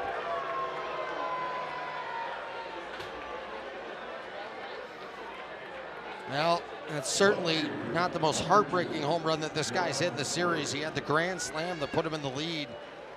It spoiled everybody's Thursday night as they were down to their final out and final strike in that game. But Gavin Cross now with his 9th home run of the season and 4 of them during this series. He has 11 hits. That's smacked down the right field line. That's going to hook hard and foul. John Rave, he's 1 for 2 tonight. Omaha with 5 home runs last night. They are no stranger to playing from behind, especially during this 8-game win streak. 2 of their wins during the series this week come from behind wins, 2 of them wire to wire. Well, 1 is at the knees for a strike, no balls and 2 strikes. They've also been great at putting together a big inning somewhere. Last night it was a 6 spot in the 3rd. The night before that, they had 4 runs in the 3rd inning. Just found a way to pour it on when they get a chance. It's a bouncer towards the second baseman. Moore on the run. Throws to first in time for out number 1. Well, the Toronto Blue Jays at Boston today. 5th inning at Fenway. George Springer puts one over the monster. All part of a 5-run 5th. But the real story of the day was Dylan Cease. Took a no-hitter into the 6th, finished with a complete game 1-hit shutout. Jays win 6-0. Cease struck out the final 6 that he faced. He punched out 12 overall. First pitch cut on a miss. Matthew Lugo 1 for 2 with a double. 2-2 ball game, top of the 6th, 1 out. He's the first Blue Jays pitcher, by the way, Cease that is, to toss a complete game 1-hit shutout since Brandon Morrow back in 2010. And the last time Cease had a shutout complete game pitching performance, he threw a no-hitter. That's when he was with San Diego 2 years ago. It was against the Nationals.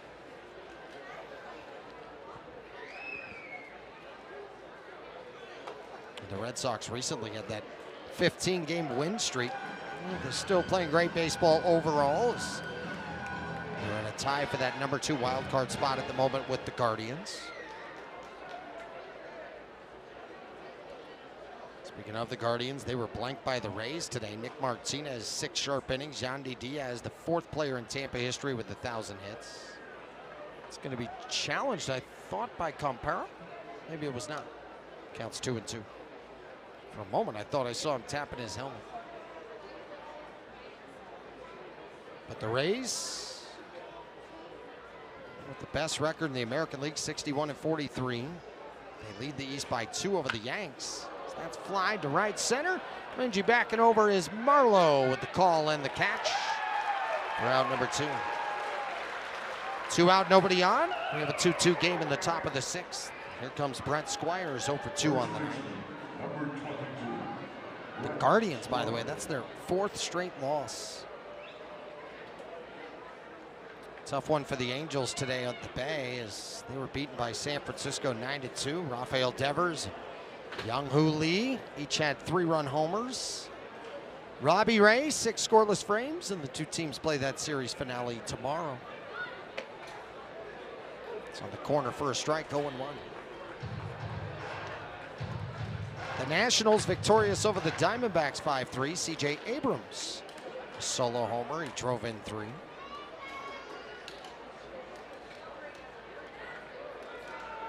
Oh, 1 cut on a missed 0-2.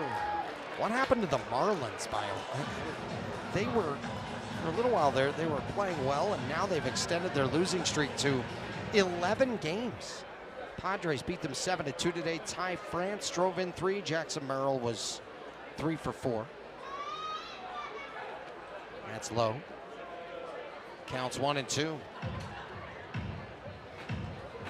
Pete Crow Armstrong, 4 for 5 with a home run.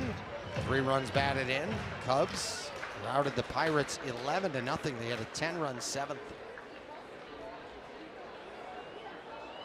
Clausen the 1-2. Hard hit, nice stab, Cavadas. Underhands to Clausen.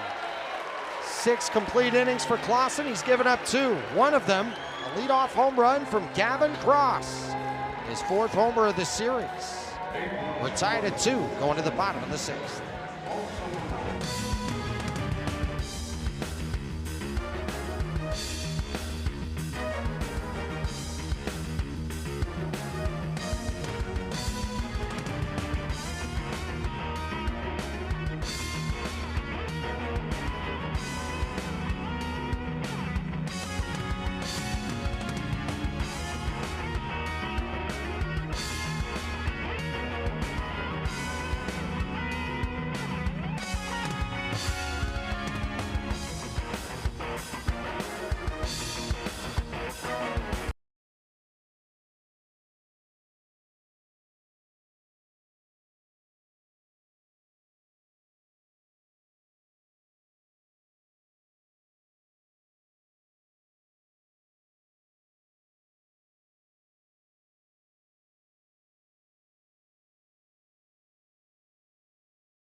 So bottom of the 6th, tied at 2. Easton McGee faced the Bees earlier in this series. It's been a wild series. It's so hard to believe that Salt Lake has not come up victorious yet during this week. The offense has had a great week overall. Tonight has been the exception with these two teams. It's a lower scoring game at 2-2. Candelario swings and misses 0-1. McGee got the win back on Wednesday.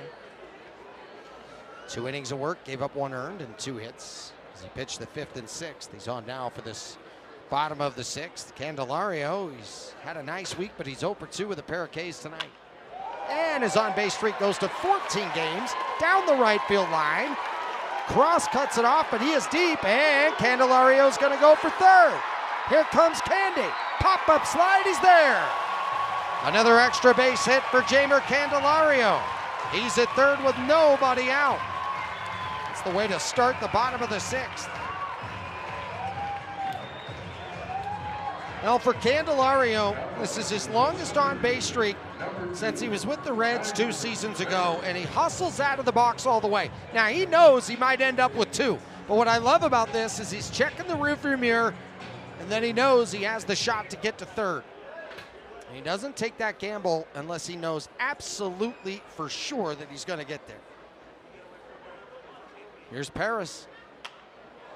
Let's fly down the right side now to play. One thing Candelario knows, not to make that 1st or 3rd out at 3rd base. And Jamer has been excellent with his base running overall, especially on a ball like that down the line. They give him a triple. Paris fouls it back. That is his 4th triple of the year.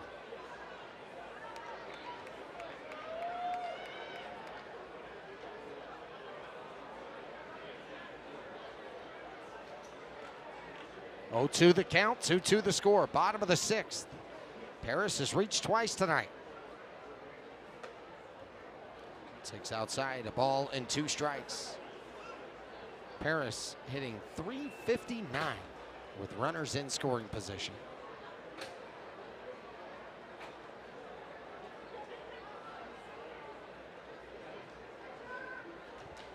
The 1-2.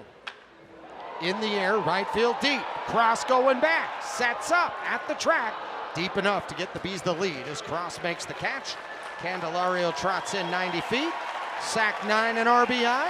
Kyron Paris continues to flourish tonight. And the Bees lead 3-2.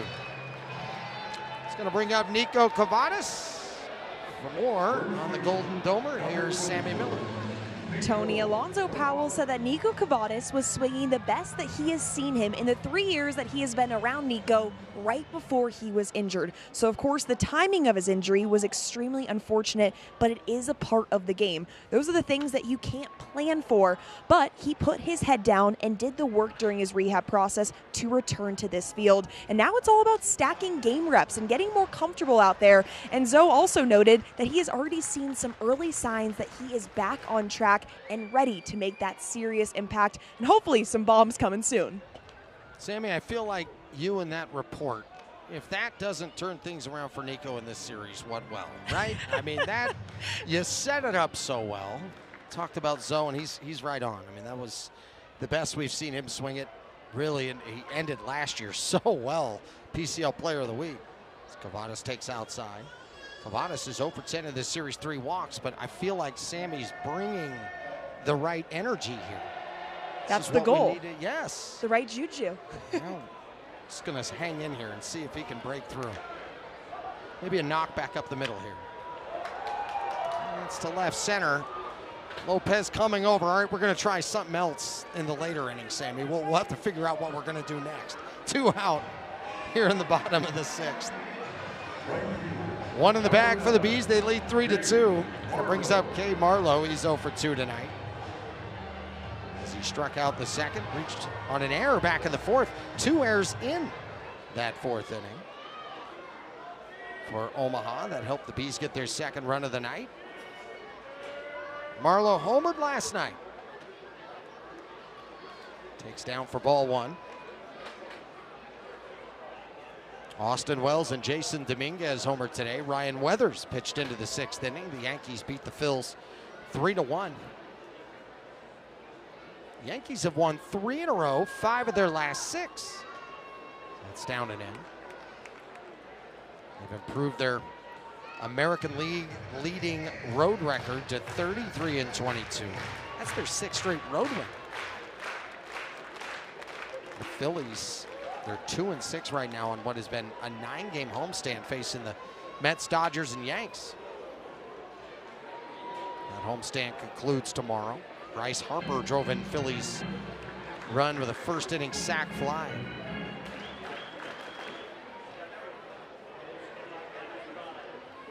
Infield shifted right. 3-2 Bees. Comes the 2-1 to Cade Marlowe. Easton McGee deals. Marlowe swings and misses 2-2.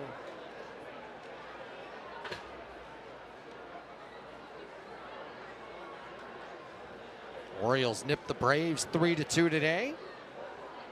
Dylan Beavers singled home a run in the bottom of the 9th inning as they walked him off. Jackson Holliday, a 1-out line drive, and he ended up with a double. Went to 3rd on a deep fly out. Came in to score the winning run. The Orioles 9-16 in 1-run games after they dropped the opener of that series 7-6. It's been a great series.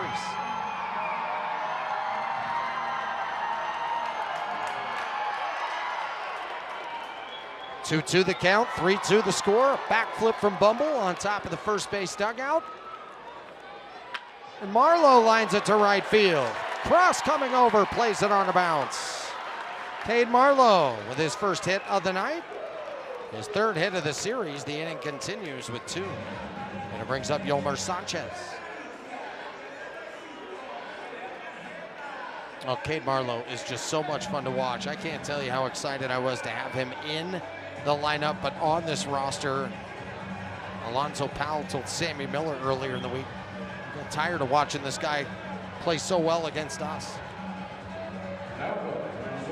Cade Marlowe, who had to battle back after missing so much of last season with back surgery, and he had a shortened year, but he made the most of it. 12 doubles, 4 home runs, 14 stolen bases, 22 runs batted in 46 games. He had 389 against lefties. I mean, just picked right up where he left off. 3 of his 4 home runs, though, they were against Salt Lake over a 5-game stretch here in this ballpark.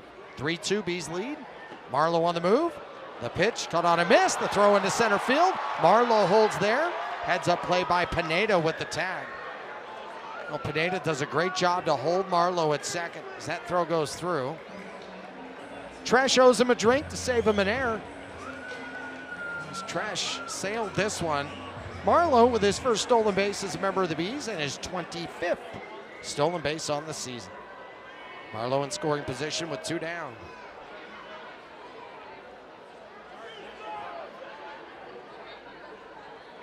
Sanchez swings and misses. So impressed with Pineda's baseball IQ. This is his first series at AAA. Well, he has looked so good out there defensively, but also with the bat. So what a great first week for him. Sanchez batting from the left-hand side. The 0-2. Leaves it in the dirt. A ball and 2 strikes. Sanchez has been great with runners in scoring position, hitting .322 on the year.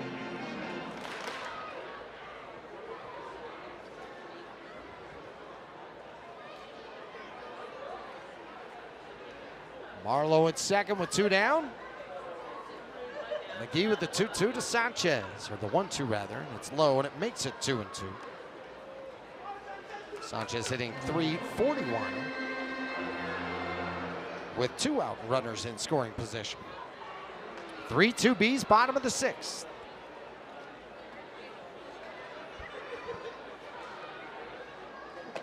Swing and a miss, strike 3. The inning is done. But the Bees take the lead. Jamer Candelario with a hustle 3-bagger. Set it up for Kyron Paris. Brought him in with a sac fly. Paris with 2 runs batted in. Salt Lake leads 3-2. We go to the 7th on KMYU.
you can have fun with them as well. Join us here at the ballpark at America First Square. Clausen out there for his 7th inning of work, and Toro fouls that off. It's 0-2. 3-2 Bees in this top of the 7th. It's been a back-and-forth ball game with these two teams trading punches. However, it has not been a back-and-forth series. 4-0 Omaha leading. Some great games, some close games, but all in favor of the Storm Chasers. 0-2. It's downstairs, a ball and 2 strikes. Well, George Clausen has had some amazing performances this year. Took a no-hitter into the 7th inning at one point, took a no-hitter into the 6th in a different game. It's dribbled back towards Clausen. He'll clean that up. 1-3 the put out, 1 down, top of the 7th inning. And while this outing for Clausen doesn't include taking a no-hitter or any perfect game into the 7th, just rock solid as usual. Staying out of any big trouble, no crooked innings. So far tonight, Clausen, 5 hits and those 2 runs, 7 Ks. There's Jack Pineda, 1 for 2 today. Pineda takes outside for a ball. We mentioned this is the debut series at the AAA level for Pineda. This dude has been tearing it up this year at AA, batting .371. He leads all qualified hitters in minor league baseball. He was #1 in on-base percentage. That's softly hit. And it's the George Clausen show. He's getting some ground ball work here in the 7th. 2 up, 2 down. Clausen has had his mixture of strikeouts. He's had some great infield work. 2 out, nobody on. Look at that, they have the K counter. Now what they need to do is get the rest of his last name on the end of it. So it's all the Ks and then Clausen.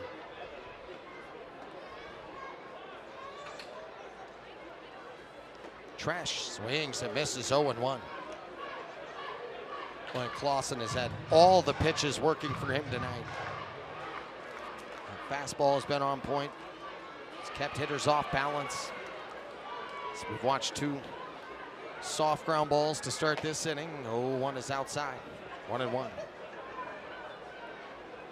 Sliders had that bite to it all night long. It's curveball on point. 3-2, Bees lead, top of the 7th, 2 down. Sammy Miller said something interesting the other night. She said, you know when George Clausen is pitching because the game either ends or it's just about over and it's still light outside. If he gets through his 7th inning of work, we still have plenty of daylight left. It's been a normal thing for him. He's had a very efficient night. That's bounced to 3rd and foul. We'll do it again, 2-2 now. Luca Tresh 0 for 2 on the night. So he had a comebacker at Clausen, and Clausen just kicked it over to the 3rd baseman, Candelario. We jokingly say he did it on purpose, but Candelario, excellent work on the recovery on a 1-5-3 putout. Fans getting behind Clausen. It's been another great night for him.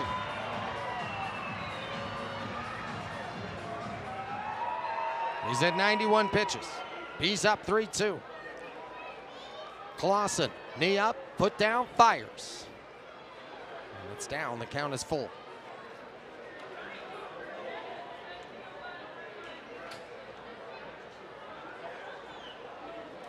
Count full, base is empty. Clausen trying to put an exclamation point on another fabulous night. And it's fouled back, we'll do it again, 3 balls and 2 strikes.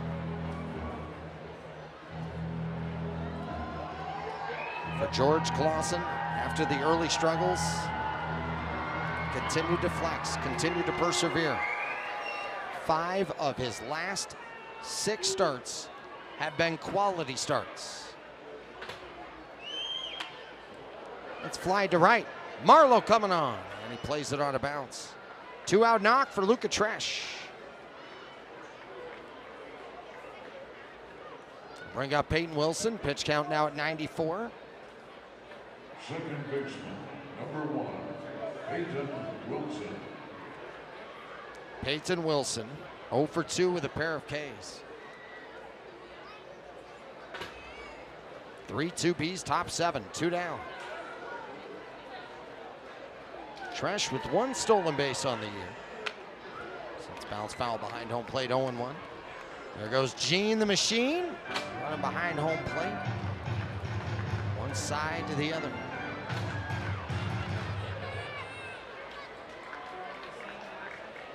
Clausen with a head nod and a look at first. He's been stellar. He's been the ace of this rotation. Dots it just outside, 1-1. In at third is Candelario. Holding the bag at first is Cavadas.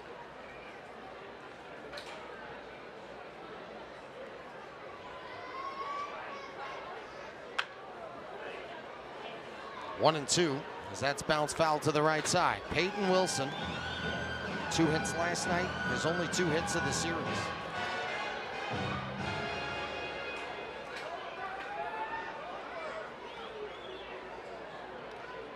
George Clausen, who flexed all throughout the month of June, comes into July, fires low, and it's 2-2.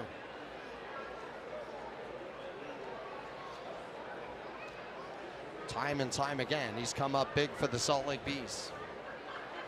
Sunday, he picked up a win, helped them take the series 2 out of 3. Now he's on the brink of helping this team to their first win of the series. Clausen rocks, fires. It's fouled off.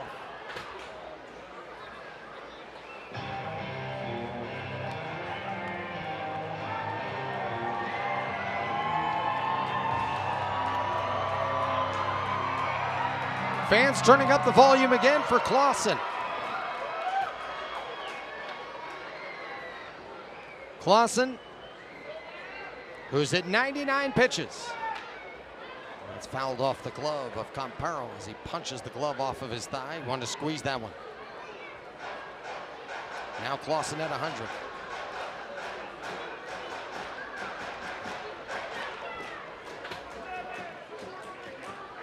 Tresh over there at first. Bees up 3-2. Top of the 7th inning. Clausen has been awesome again. And it's lined to right. Marlowe coming over, and he has to slide down and play it on a bounce. Throws it quickly in towards second. What a play by Marlowe to cut that ball off and get it in quickly. That actually holds Wilson to a single. And Tresh stops at third. This is great hustle by Marlowe, but he plays it, and watch him pop up and get a strong throw into second base. It's minimizing any kind of trouble. Well, Doug Davis is out to get George Clausen. He's going to go to the pen. That's going to be it for Clausen, but another really fine night for him.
field, number 12, Alejo Lopez.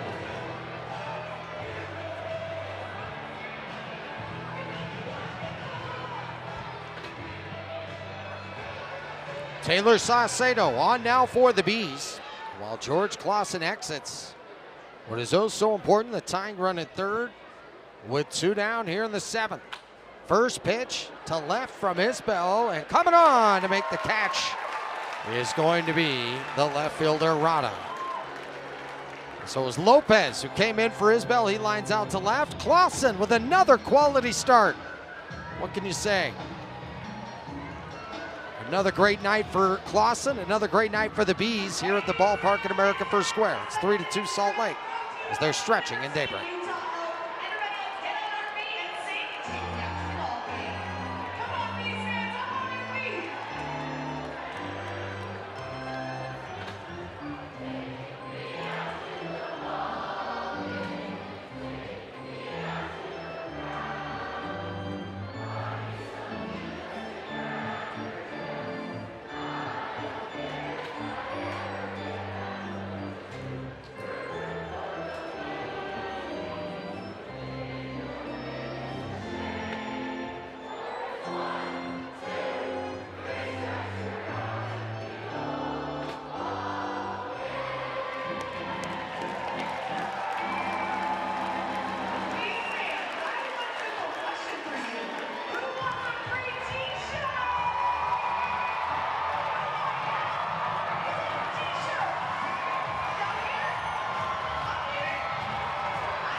George Clausen, another fabulous night out there on the mound. 6 of his last 7 starts, they have been quality starts. And for Clausen, 6 2/3, 7 hits, 2 runs, both earned, but 7 strikeouts, including 3 strikeouts in a row after runners were at first and second with nobody out in the 4th inning. He was clutch, he was Clausen, and he lined up the K's, and he's lined up the Bees with a chance to win tonight. Salt Lake up 3-2, bottom of the 7th inning. Easton McGee out there for another inning of work. Gave up a run back in the 6th inning. A leadoff triple from Candelario. He scored on the Kyron Paris sac fly. 2 bouncer from Rada, right to Squires. He'll take it to the bag himself. 3 unassisted, 1 out, nobody on. Here's Adam Frazier. Number 44, Adam Frazier. Well, for the Bees, with how tough the pitching has been for them so far this week, you know, it's one thing to have a great pitching performance, but you play up against an offense that's been red hot. That performance against Reno was last time out. That was impressive. It's Clausen during this run. And also included a quality start at Albuquerque, and that's a team that for a lot of the year has stayed around the top when it comes to being one of the leaders in several offensive categories. Shut down the River Cats, and that night he took a no-hitter into the 7th inning. He's really had just 1 tough outing out of the last 7. It's when he allowed 4 earned and 4 1/3 at Sacramento.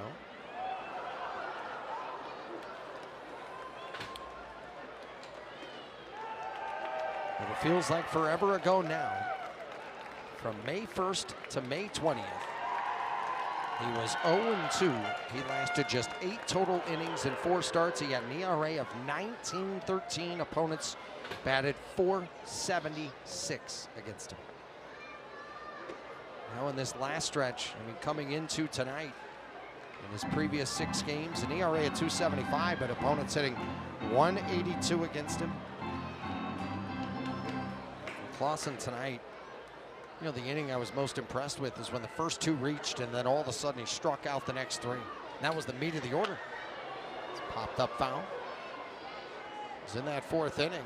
Cross and Rave singled. They were hard hit line drive singles, and they struck out Lugo, struck out Squire, struck out Toro. I mean, that is not easy. Against an offense that's been averaging almost 10 runs a game in this series. You could feel trouble brewing.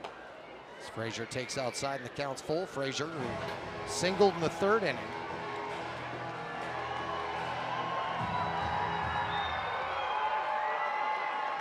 Frazier 4 for 14 in the series. McGee the 3-2. Frazier flies it high in the air center field. Rave coming in, now drifting back a bit. He'll have plenty of room though. He'll make the catch. 2 out. He brings up Christian Moore. Base is empty with 2 down. Christian Moore singled back in the 5th inning. He's 1 for 3.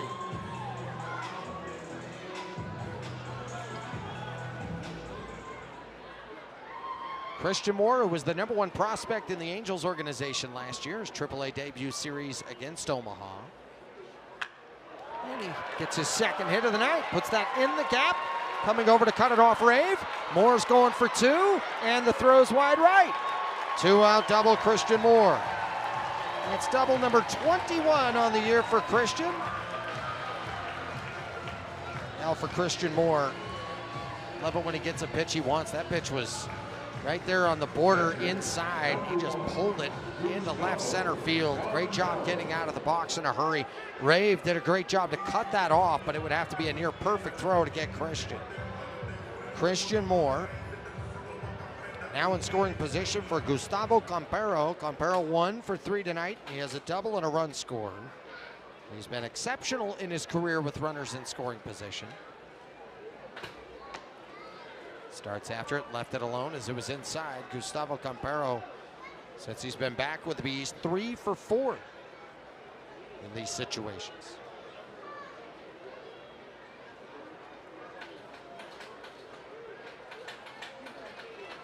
Bees wanting insurance in this bottom of the 7th. Campero swings and misses 1-1. Salt Lake 3, Omaha 2. Omaha with 1 in the 2nd, 1 in the 6th. Salt Lake 1 in the 2nd, 1 in the 4th, 1 in the 6th inning.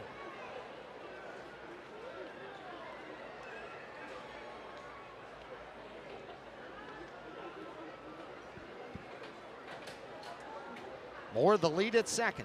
Salt Lake the lead in the game.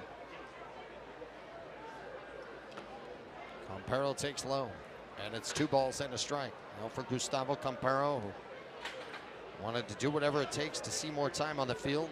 That meant him playing more catcher. Talked about how excited he was to work with Doug Davis, longtime catcher. A guy who caught in spring training with Nolan Ryan. Here's the 2-1 pitch. Campero looking to come through with 2. And he does. Into right center field, a base hit. That'll score Christian Moore. Campero holds it first. A 2-out RBI single for Gustavo. Bees lead 4-2 in the 7th.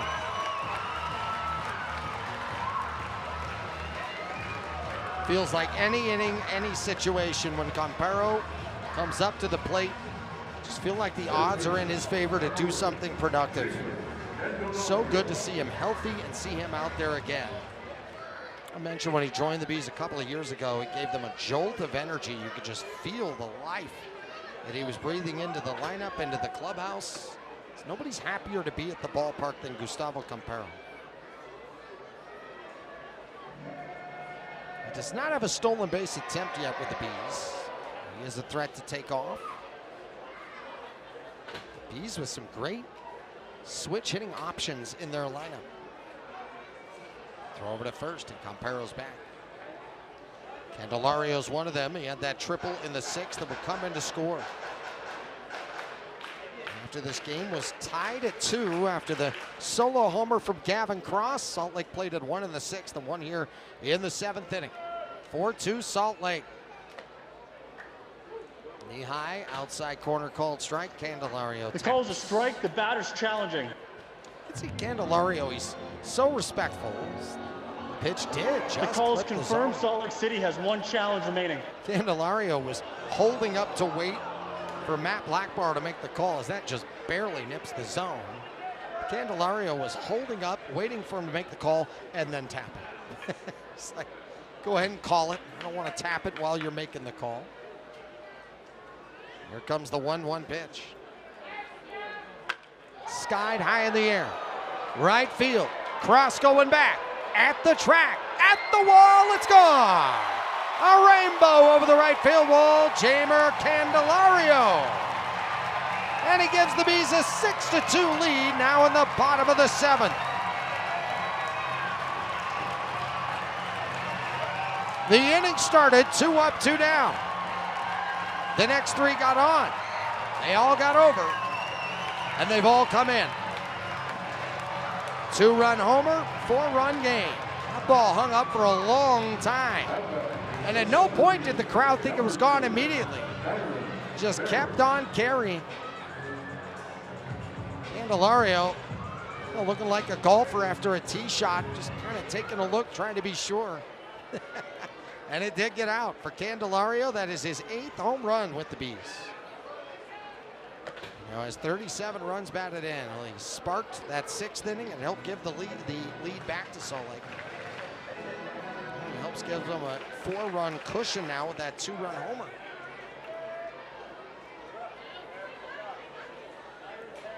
Kyron Paris smoked left field and deep. Going back, Lopez back to back. Kyron Paris, his 8th home run as a member of the Bees. And a barrage of runs in the bottom of the 7th, all with 2 outs. Salt Lake up 7-2.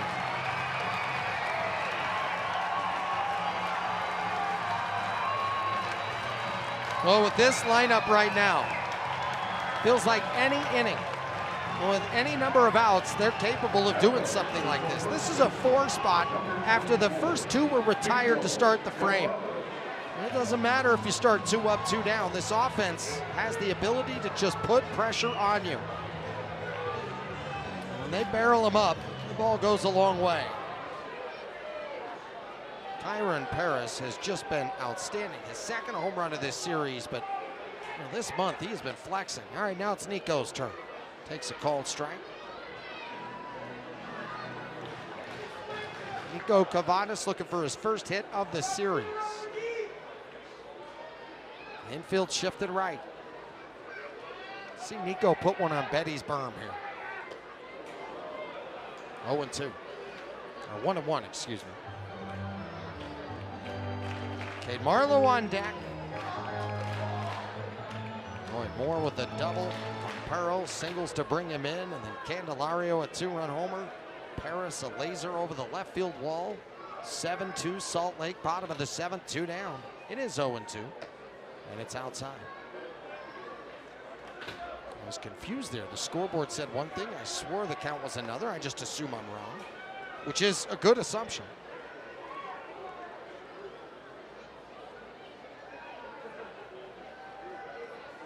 1-2 to Nico. Hung on and missed. Strike 3. The inning is over. But the damage was done.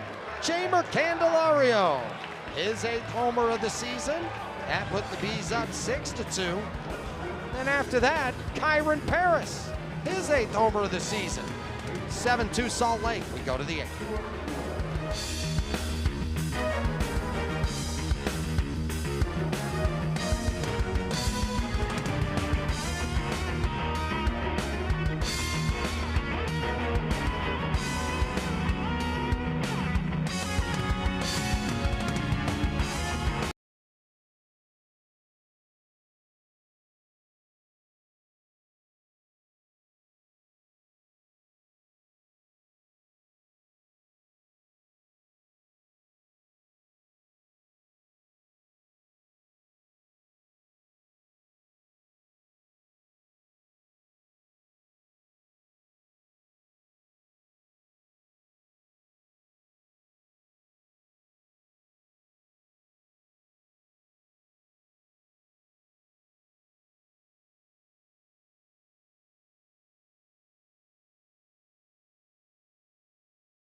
per square. Get a human ticket, a dog ticket, and a Bees branded bandana for just $35 with Bark in the Park. Check out dates and get your tickets at slbees.com.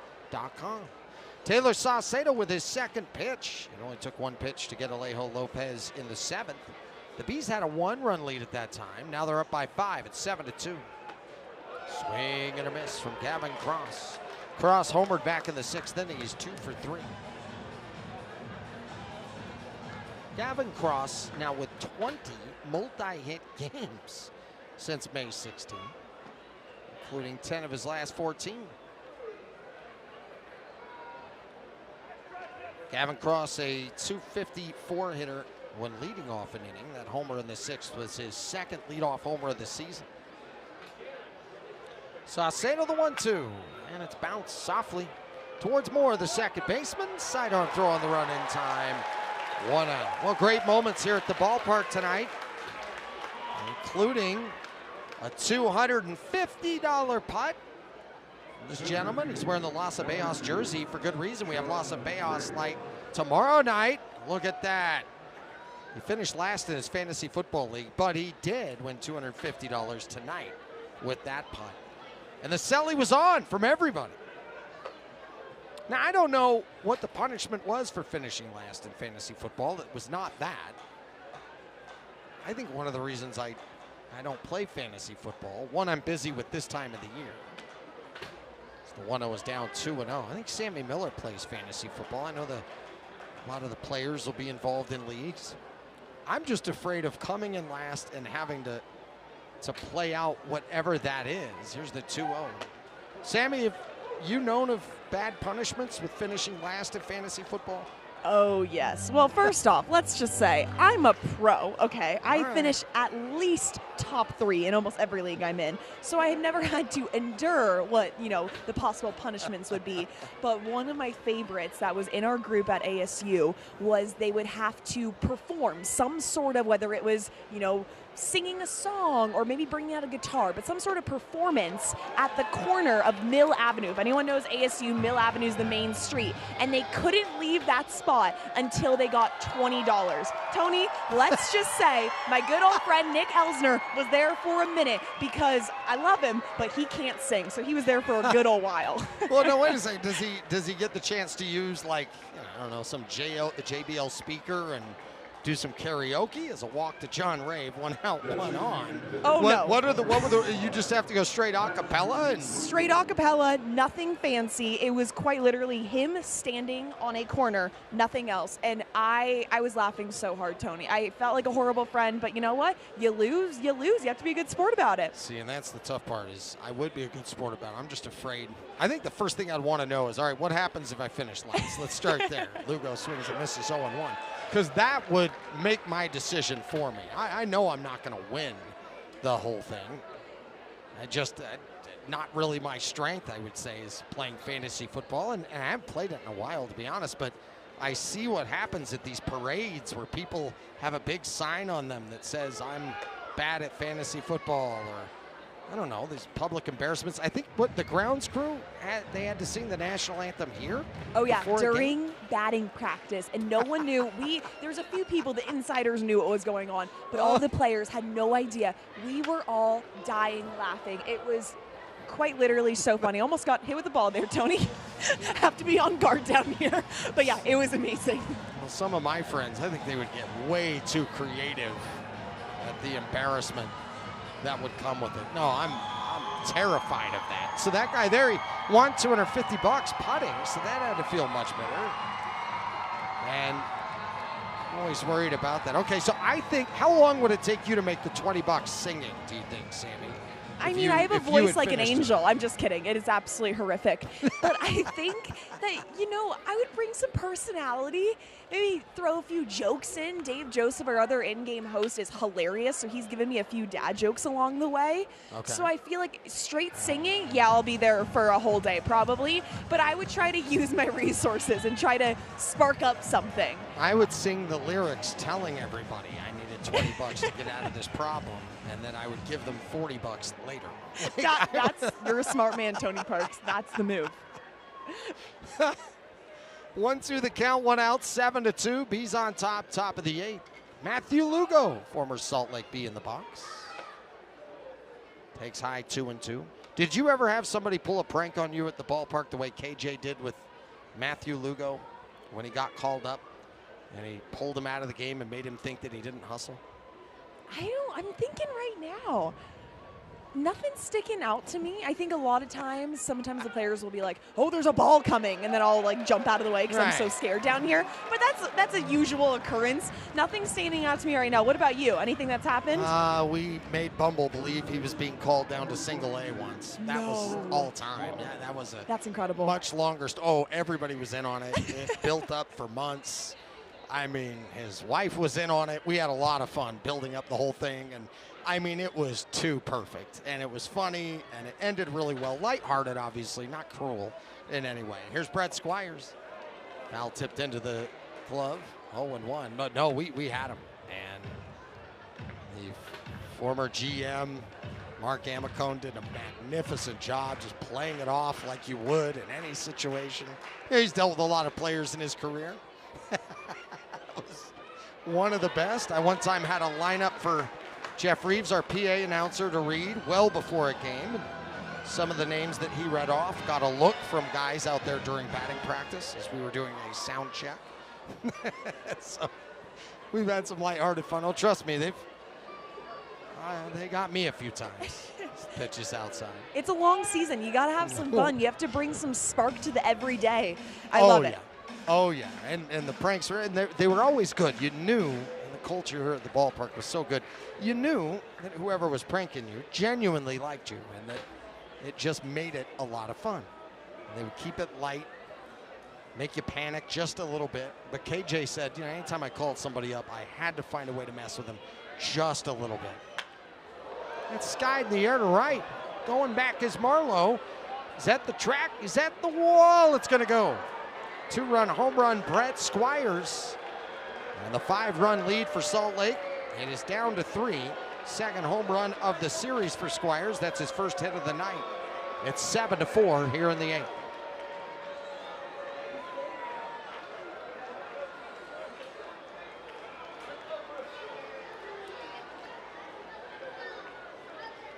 So for Brett Squires, home run number 15 of the year.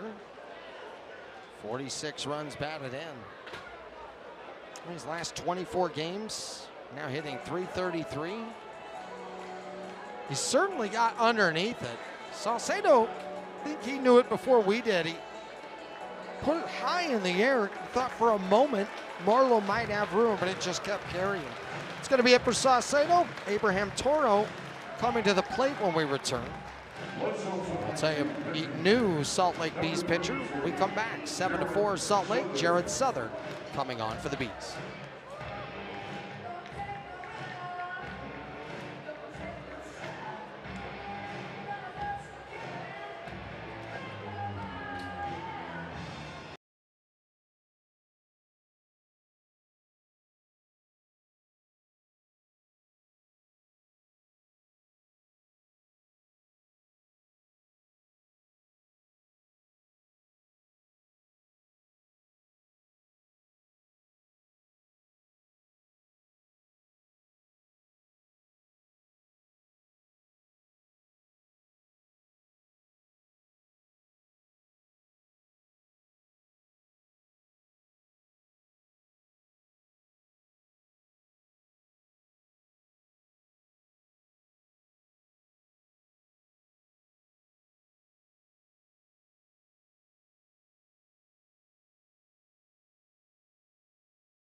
Sports here at the ballpark at America First Square. Make sure to join us tomorrow night as we have a drone show coming your way after the game with Las Abejas de Salt Lake.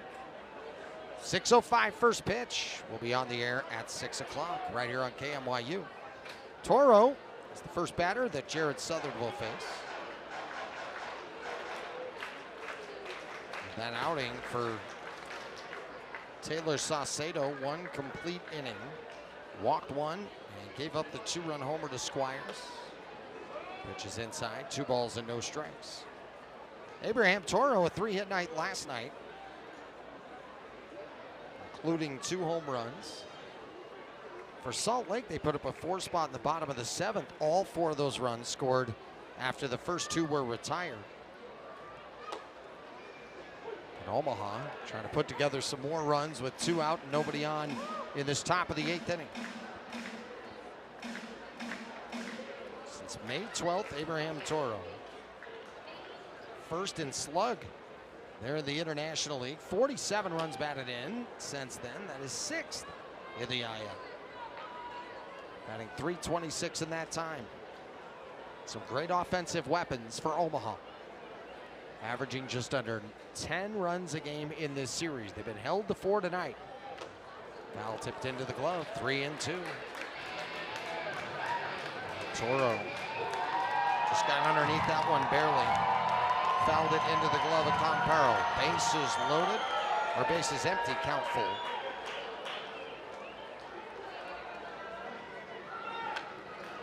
.3-2 bounce foul behind home plate.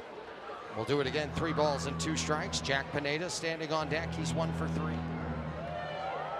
Sammy Peralta getting loose in the pen right now for the Bees. Omaha winners of 8 in a row. They've been among the best in all of AAA with come from behind wins. It's fouled right back to our broadcast position and barely too high and to the right. I was looking over, it was coming right at me, and then it just tailed away. You can see us up there. It's a small window. It's tough to fit it in here, but when it comes, my hands are ready. We'll have to drop the pen quickly. 3-2 again. Southern fires, Toro takes, ball 4. So walk to Toro, the inning continues. Here's Jack Pineda. Shortstop, number 3, Jack Pineda. Well, Jack Pineda, who is 6 for 18 in this series with a double.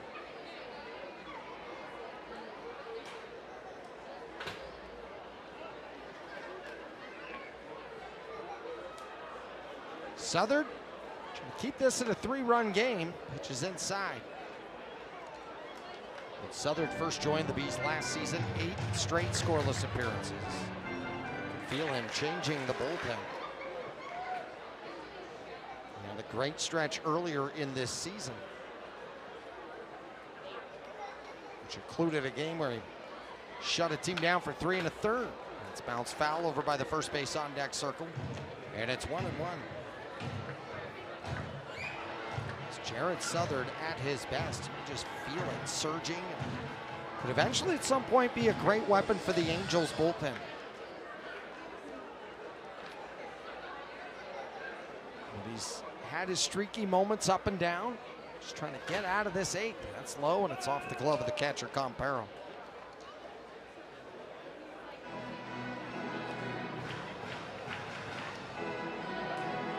He had a stretch there from May 12th to June 26th.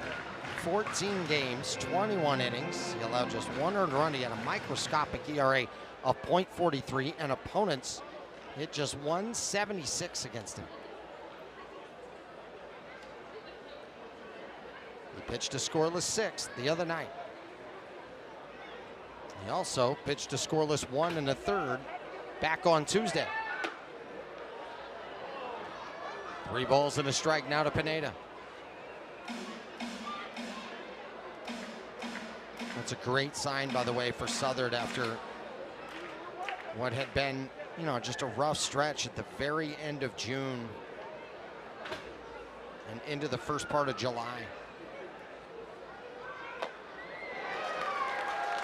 Foul tipped into the glove, and the count is full. His ERA was over 14 in that 6-game stretch there. He's 1-1, and opponents were hitting .405 against him. Just feel like he needed a reset. He's looked much better since then. He's allowed just 2 hits in his last 2 combined appearances. Looking to put a lid on this top of the 8th, and he does. Cut on a miss, strike 3. Pineda is down. The inning is over. Jared Southern keeps Salt Lake in front by 3, but there's a big 2-run homer in the inning from Brett Squires, his 15th of this season, his 2nd of the series. 7-4 Salt Lake. We go to the bottom of the 8th.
Now the battle is on to see who's going to win the dance cam.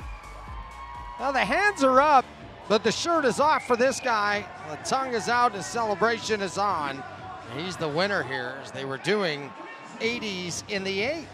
The dance cam with that. 7-4, Bees in the lead. Make sure to follow us on social media at Salt Lake Bees. All forms of social media for the latest with fun videos, great interactions with the players, interviews, and more. It's all right there at Salt Lake Bees. Cade Marlowe leads off the bottom of the 8th. Scott Barlow is now on the mound. First pitch in the Barlow-Marlowe matchup is outside for ball 1.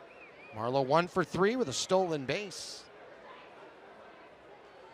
The newcomer to this team, certainly not a new face to the league. Barlow last pitched all the way back on the 19th. It's fouled back. 1-1. Barlow, a scoreless 8th inning. As Omaha would go on to win that game, they would sweep that series. All a part of this 8-game win streak, but that 8-game win streak is in danger right now. Bees up 7-4. Marlowe takes low. 2 balls and a strike. Now the 8-game win streak for Omaha, tied for the longest active streak in the minors. The longest by a Royals affiliate here in 26. The longest for this club since 2024. That was a special year that saw them in the AAA National Championship. Here's the 2-1. Fouled in and out of the glove of Tresh. Counts 2-2. Omaha with 8 or more runs in 5 straight games. They have 4 tonight. 6 or more runs in 8 of the last 10.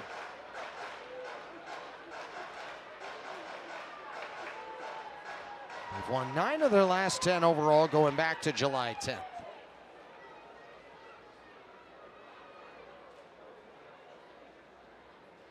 Two-two. And Marlowe takes outside.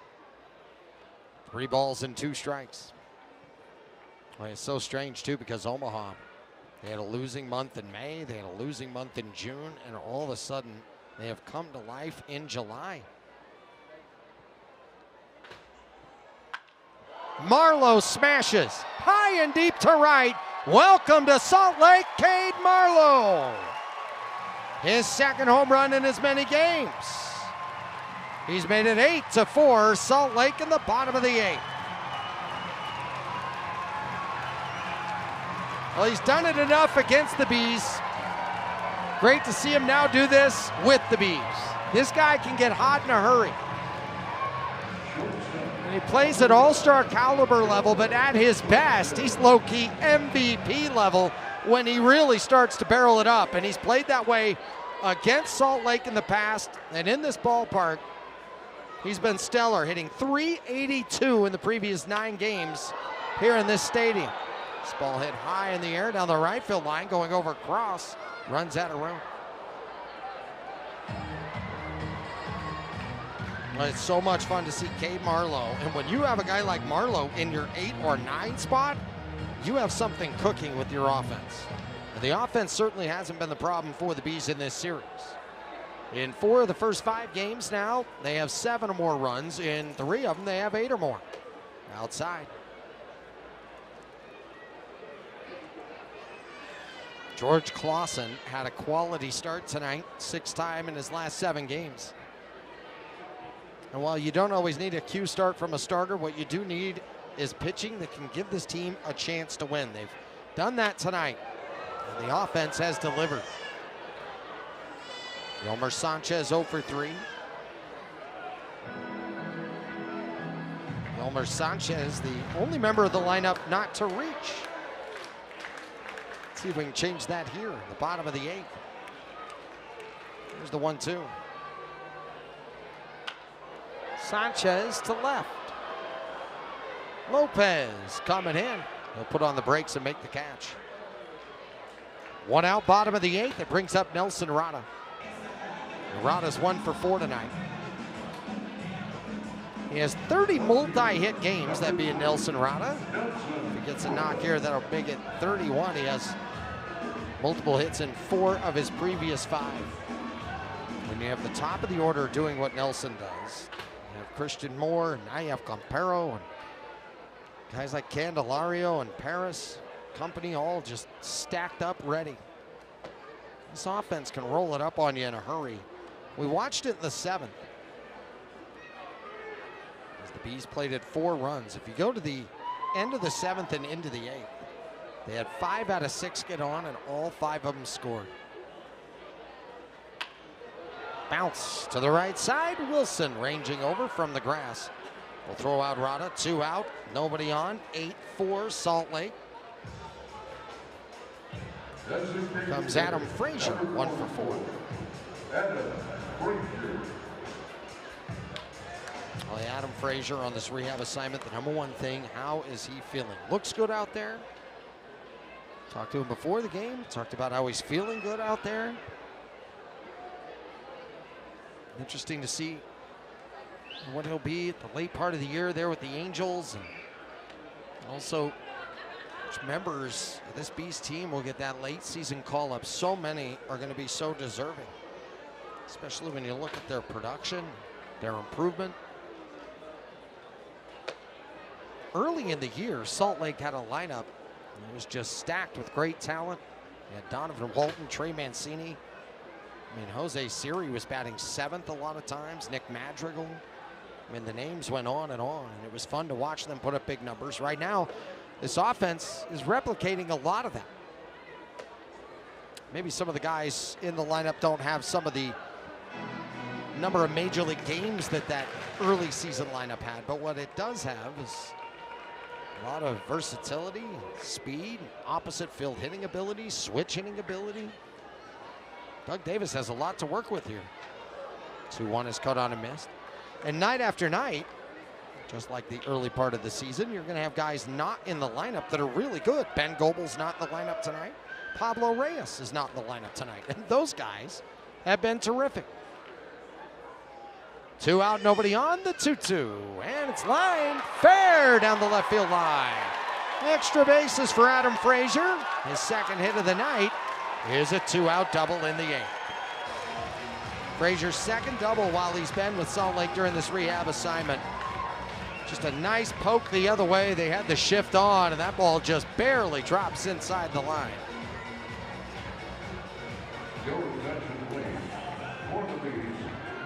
Pitch hitter, I mentioned Pablo Reyes was not in the lineup tonight, but he's on now for Christian Moore.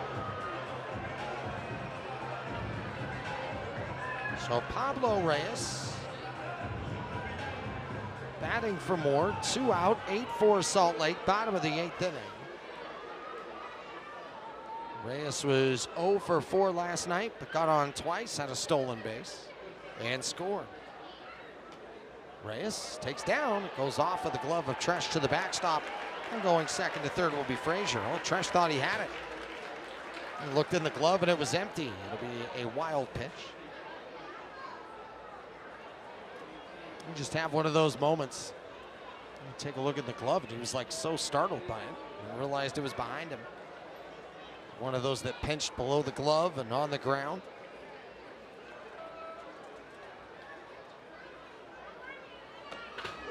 Reyes takes inside. Before last night, Reyes was 7 for 13 in this series.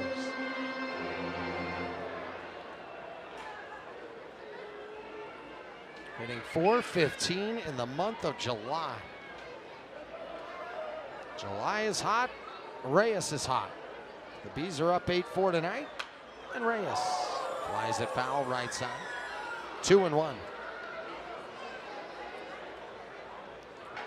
Pablo Reyes, ton of major league experience with the Yankees last year, with the Mets the year before that, the Red Sox back in 2023. Peralta still getting loose in the Bees bullpen.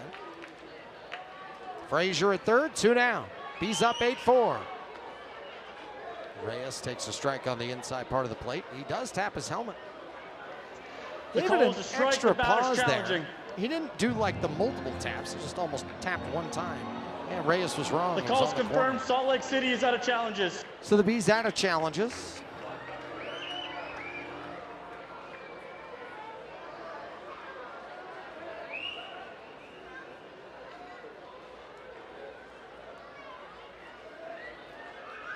Reyes wants to add on to the lead.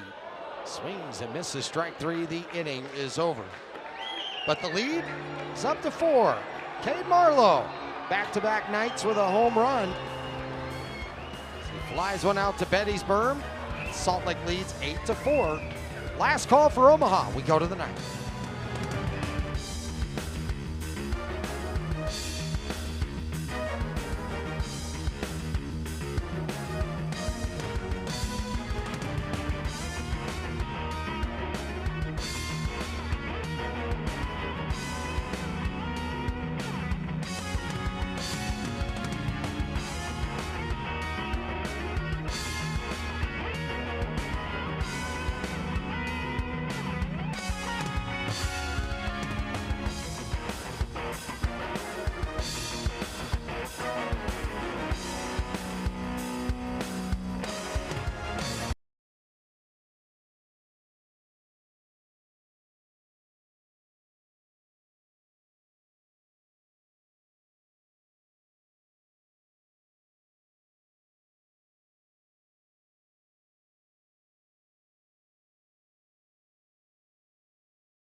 When he's taken the loss each of the last 2 times, the winning runs were scored and they were all unearned. Luca Tresh leading off as top of the ninth, fouls it back.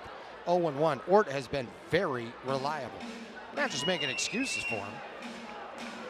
The last 2 times he's taken the L, it was not his fault. In his last 13 games, he's allowed 1 earned run, an ERA of .64. Opponents hitting 160 against him. He has 4 saves. This is not a save situation. The count is now a ball and a strike. Luca Trash 1 for 3 as he singled in the 7th inning.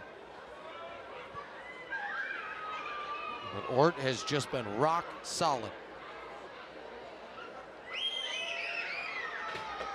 1-1 is caught on a miss. Some changes for the Bees tonight.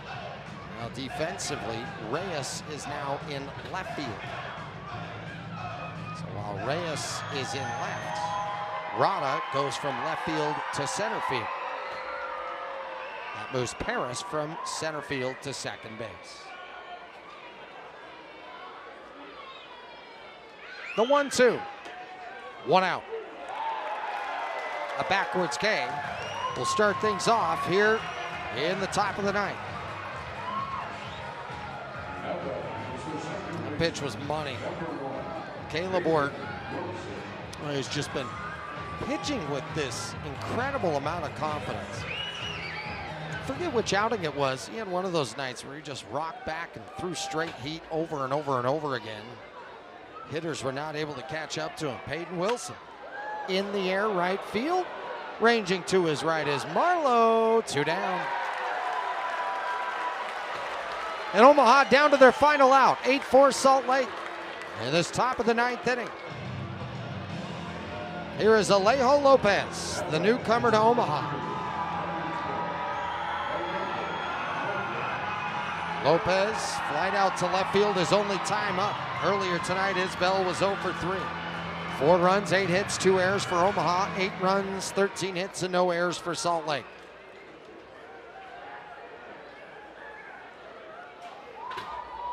It's great watching Ort at his optimal level. That's lined out to left. Here comes Reyes. He's got it. And the ball game is over. 8-4 the final. And the winner is Salt Lake. A businesslike 1-2-3 for Caleb Ort in the 9th. Another quality start for George Clausen. The offense has been oh so reliable. And they put up another 8 runs this evening. Timely swings, especially with their 4 runs, all with 2 out and nobody on in the 7th inning. A great night for Kyron Paris. He drove in 2, he reached 3 times and picked up his 8th home run. Jamer Candelario with a triple and a 2-run blast. While Salt Lake snaps a 4-game losing streak tonight. They haven't been bad offensively at any point of this series.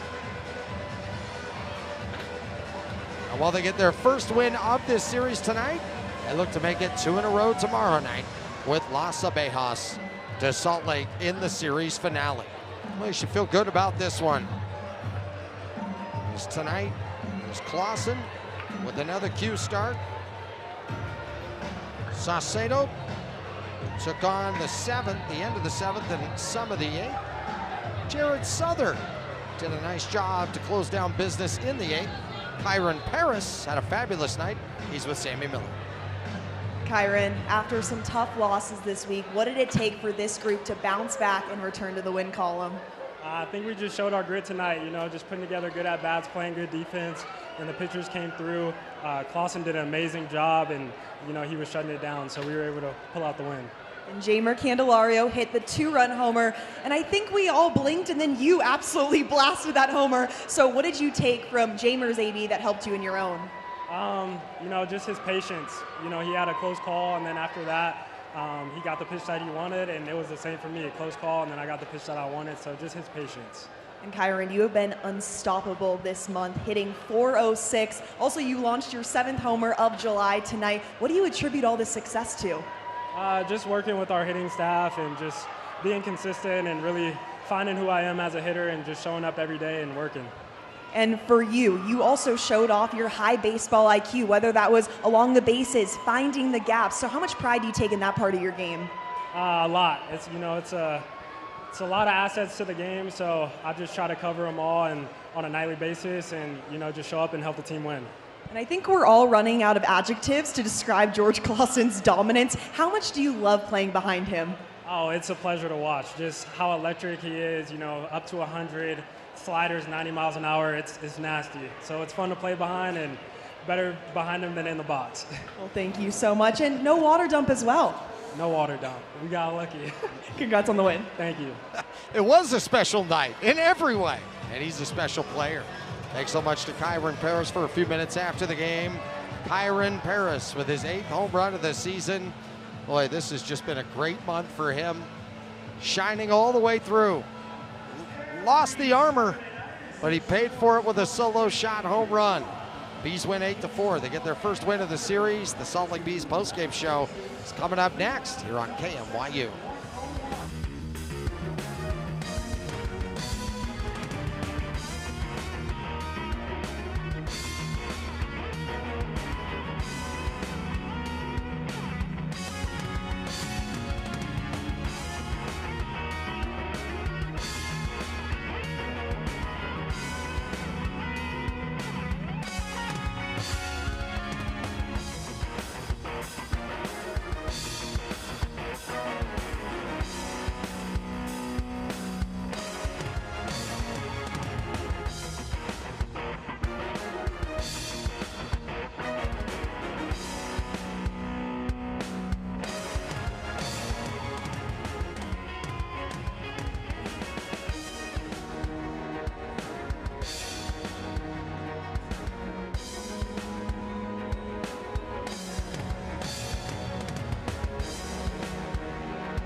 This is the Salt Lake Bees postgame show on KMYU. A happy ballpark tonight for the first time all series long. The party's been going on, but now the first victory of this series has taken place as the Bees win 8-4. They did it with great offense once again, but then it was also a masterful performance from George Clawson. Tony Parks with you here tonight. Make sure to join us tomorrow night, but before then, let's take a look at how all of this happened. As in the second inning, now Matthew Lugo, former member of the Salt Lake Bees, with the first knock of the night from either team. It was a leadoff double, and he would come in to score on the sac fly from Abraham Toro. Great catch by Marlowe in right field. 1-0 though. It was Omaha on top. Then Gustavo Campero, a leadoff double. He was aboard in the bottom of the second. Later on in the inning, Kyron Paris trades places with him as he smashes an RBI double, and we're tied up at 1-1 in the bottom of the second inning. Kyron Paris, that would be his 12th double of the season. Later on in the game, nice little 1-5-3 put out. Great job by Candelario on the recovery. When the comebacker bounced off of Clawson, then Moore with the pick and the flip to first. Great glove work from the Bees defensively tonight. Then George Clawson just going to work after the first two singled there in that fourth inning. Retires the next three in a row by a strikeout. He was flexing throughout that part of the game, and the Bees made a payoff in the bottom of the fourth after a one-out walk to Paris. Later on, ground ball by Marlowe over to Wilson at second base. He fumbled it, and that would score Kyron Paris to make it 2-1 Salt Lake at that moment. Then the score is still 2-1. Top of the sixth, Gavin Cross with his 9th home run of the season, his 4th home run of the series. It's a 2-2 ball game. The Bees in another tight one against Omaha. But bottom of the 6th inning, the Bees would punch back. Jamer Candelario down the right field line, takes a good look at it, then puts the pedal down and goes for third. Jamer Candelario with his 4th triple of the season. Later on, Kyron Paris hits it deep. Not deep enough to get it out, but certainly deep enough to score Candelario from third. Bees go up by the score of 3-2. Bottom of the 7th inning, 2 out, nobody on. Christian Moore, with his 21st double of the season, puts him in scoring position. Comparo cashes in with an RBI single. Bees up by the score of 4-2. You felt like that might be an important insurance run, but the Bees weren't done. Jamer Candelario rainbows one over the right field fence. He wasn't quite sure. The stadium wasn't quite sure, but this ball just did get out over the right field wall. And the Bees go up 6-2 at that moment. And for Jamer Candelario, his 8th home run of the season. So then Kyron Paris was looking for his 8th home run of the season. He would waste no time. Rips a solo blast over the left field wall. Bees up by the score of 7-2 at that moment. They were starting to feel it here at the ballpark at America First Square. Then top of the 8th inning, Brett Squires made sure to cut into the deficit as he puts one over the right field wall for a 2-run home run. 15th homer of the season for Squires. It's a 7-4 ball game. Cade Marlowe wanted to get one of those runs back as he led off the bottom of the 8th. Smokes a solo blast over the right field wall. Marlowe with his 9th home run of the year, his 2nd in a Bees uniform, his 2nd in as many nights. Bees go up by the score of 8-4, and they would win by that final after Ort with the 1-2-3 9th inning. George Clausen was terrific. What else can you say about him? 6 of his last 7 starts have been quality starts, and when he is dotting pitches with velocity, changing up speeds, kept hitters off balance. He had 7 Ks on the night. But it's the way he set himself up for success, and after back-to-back singles in that 4th, he ran into any kind of trouble. He would either minimize the damage or still post a 0, and got a couple of breaks like that one right there as Candelario fields the ball off of his foot. Teamwork makes the dream work, and that was the case for the Bees tonight. The series finale comes your way tomorrow. 6:05 first pitch will be right here at 6 o'clock on KMYU. Thanks so much for joining us here this evening. Salt Lake Bees with their first win of the series. Huge thanks to everybody for watching tonight. And our thanks to the fans for coming out. The Salt Lake Bees on KMYU and during Bees Week. It is a Covington media production.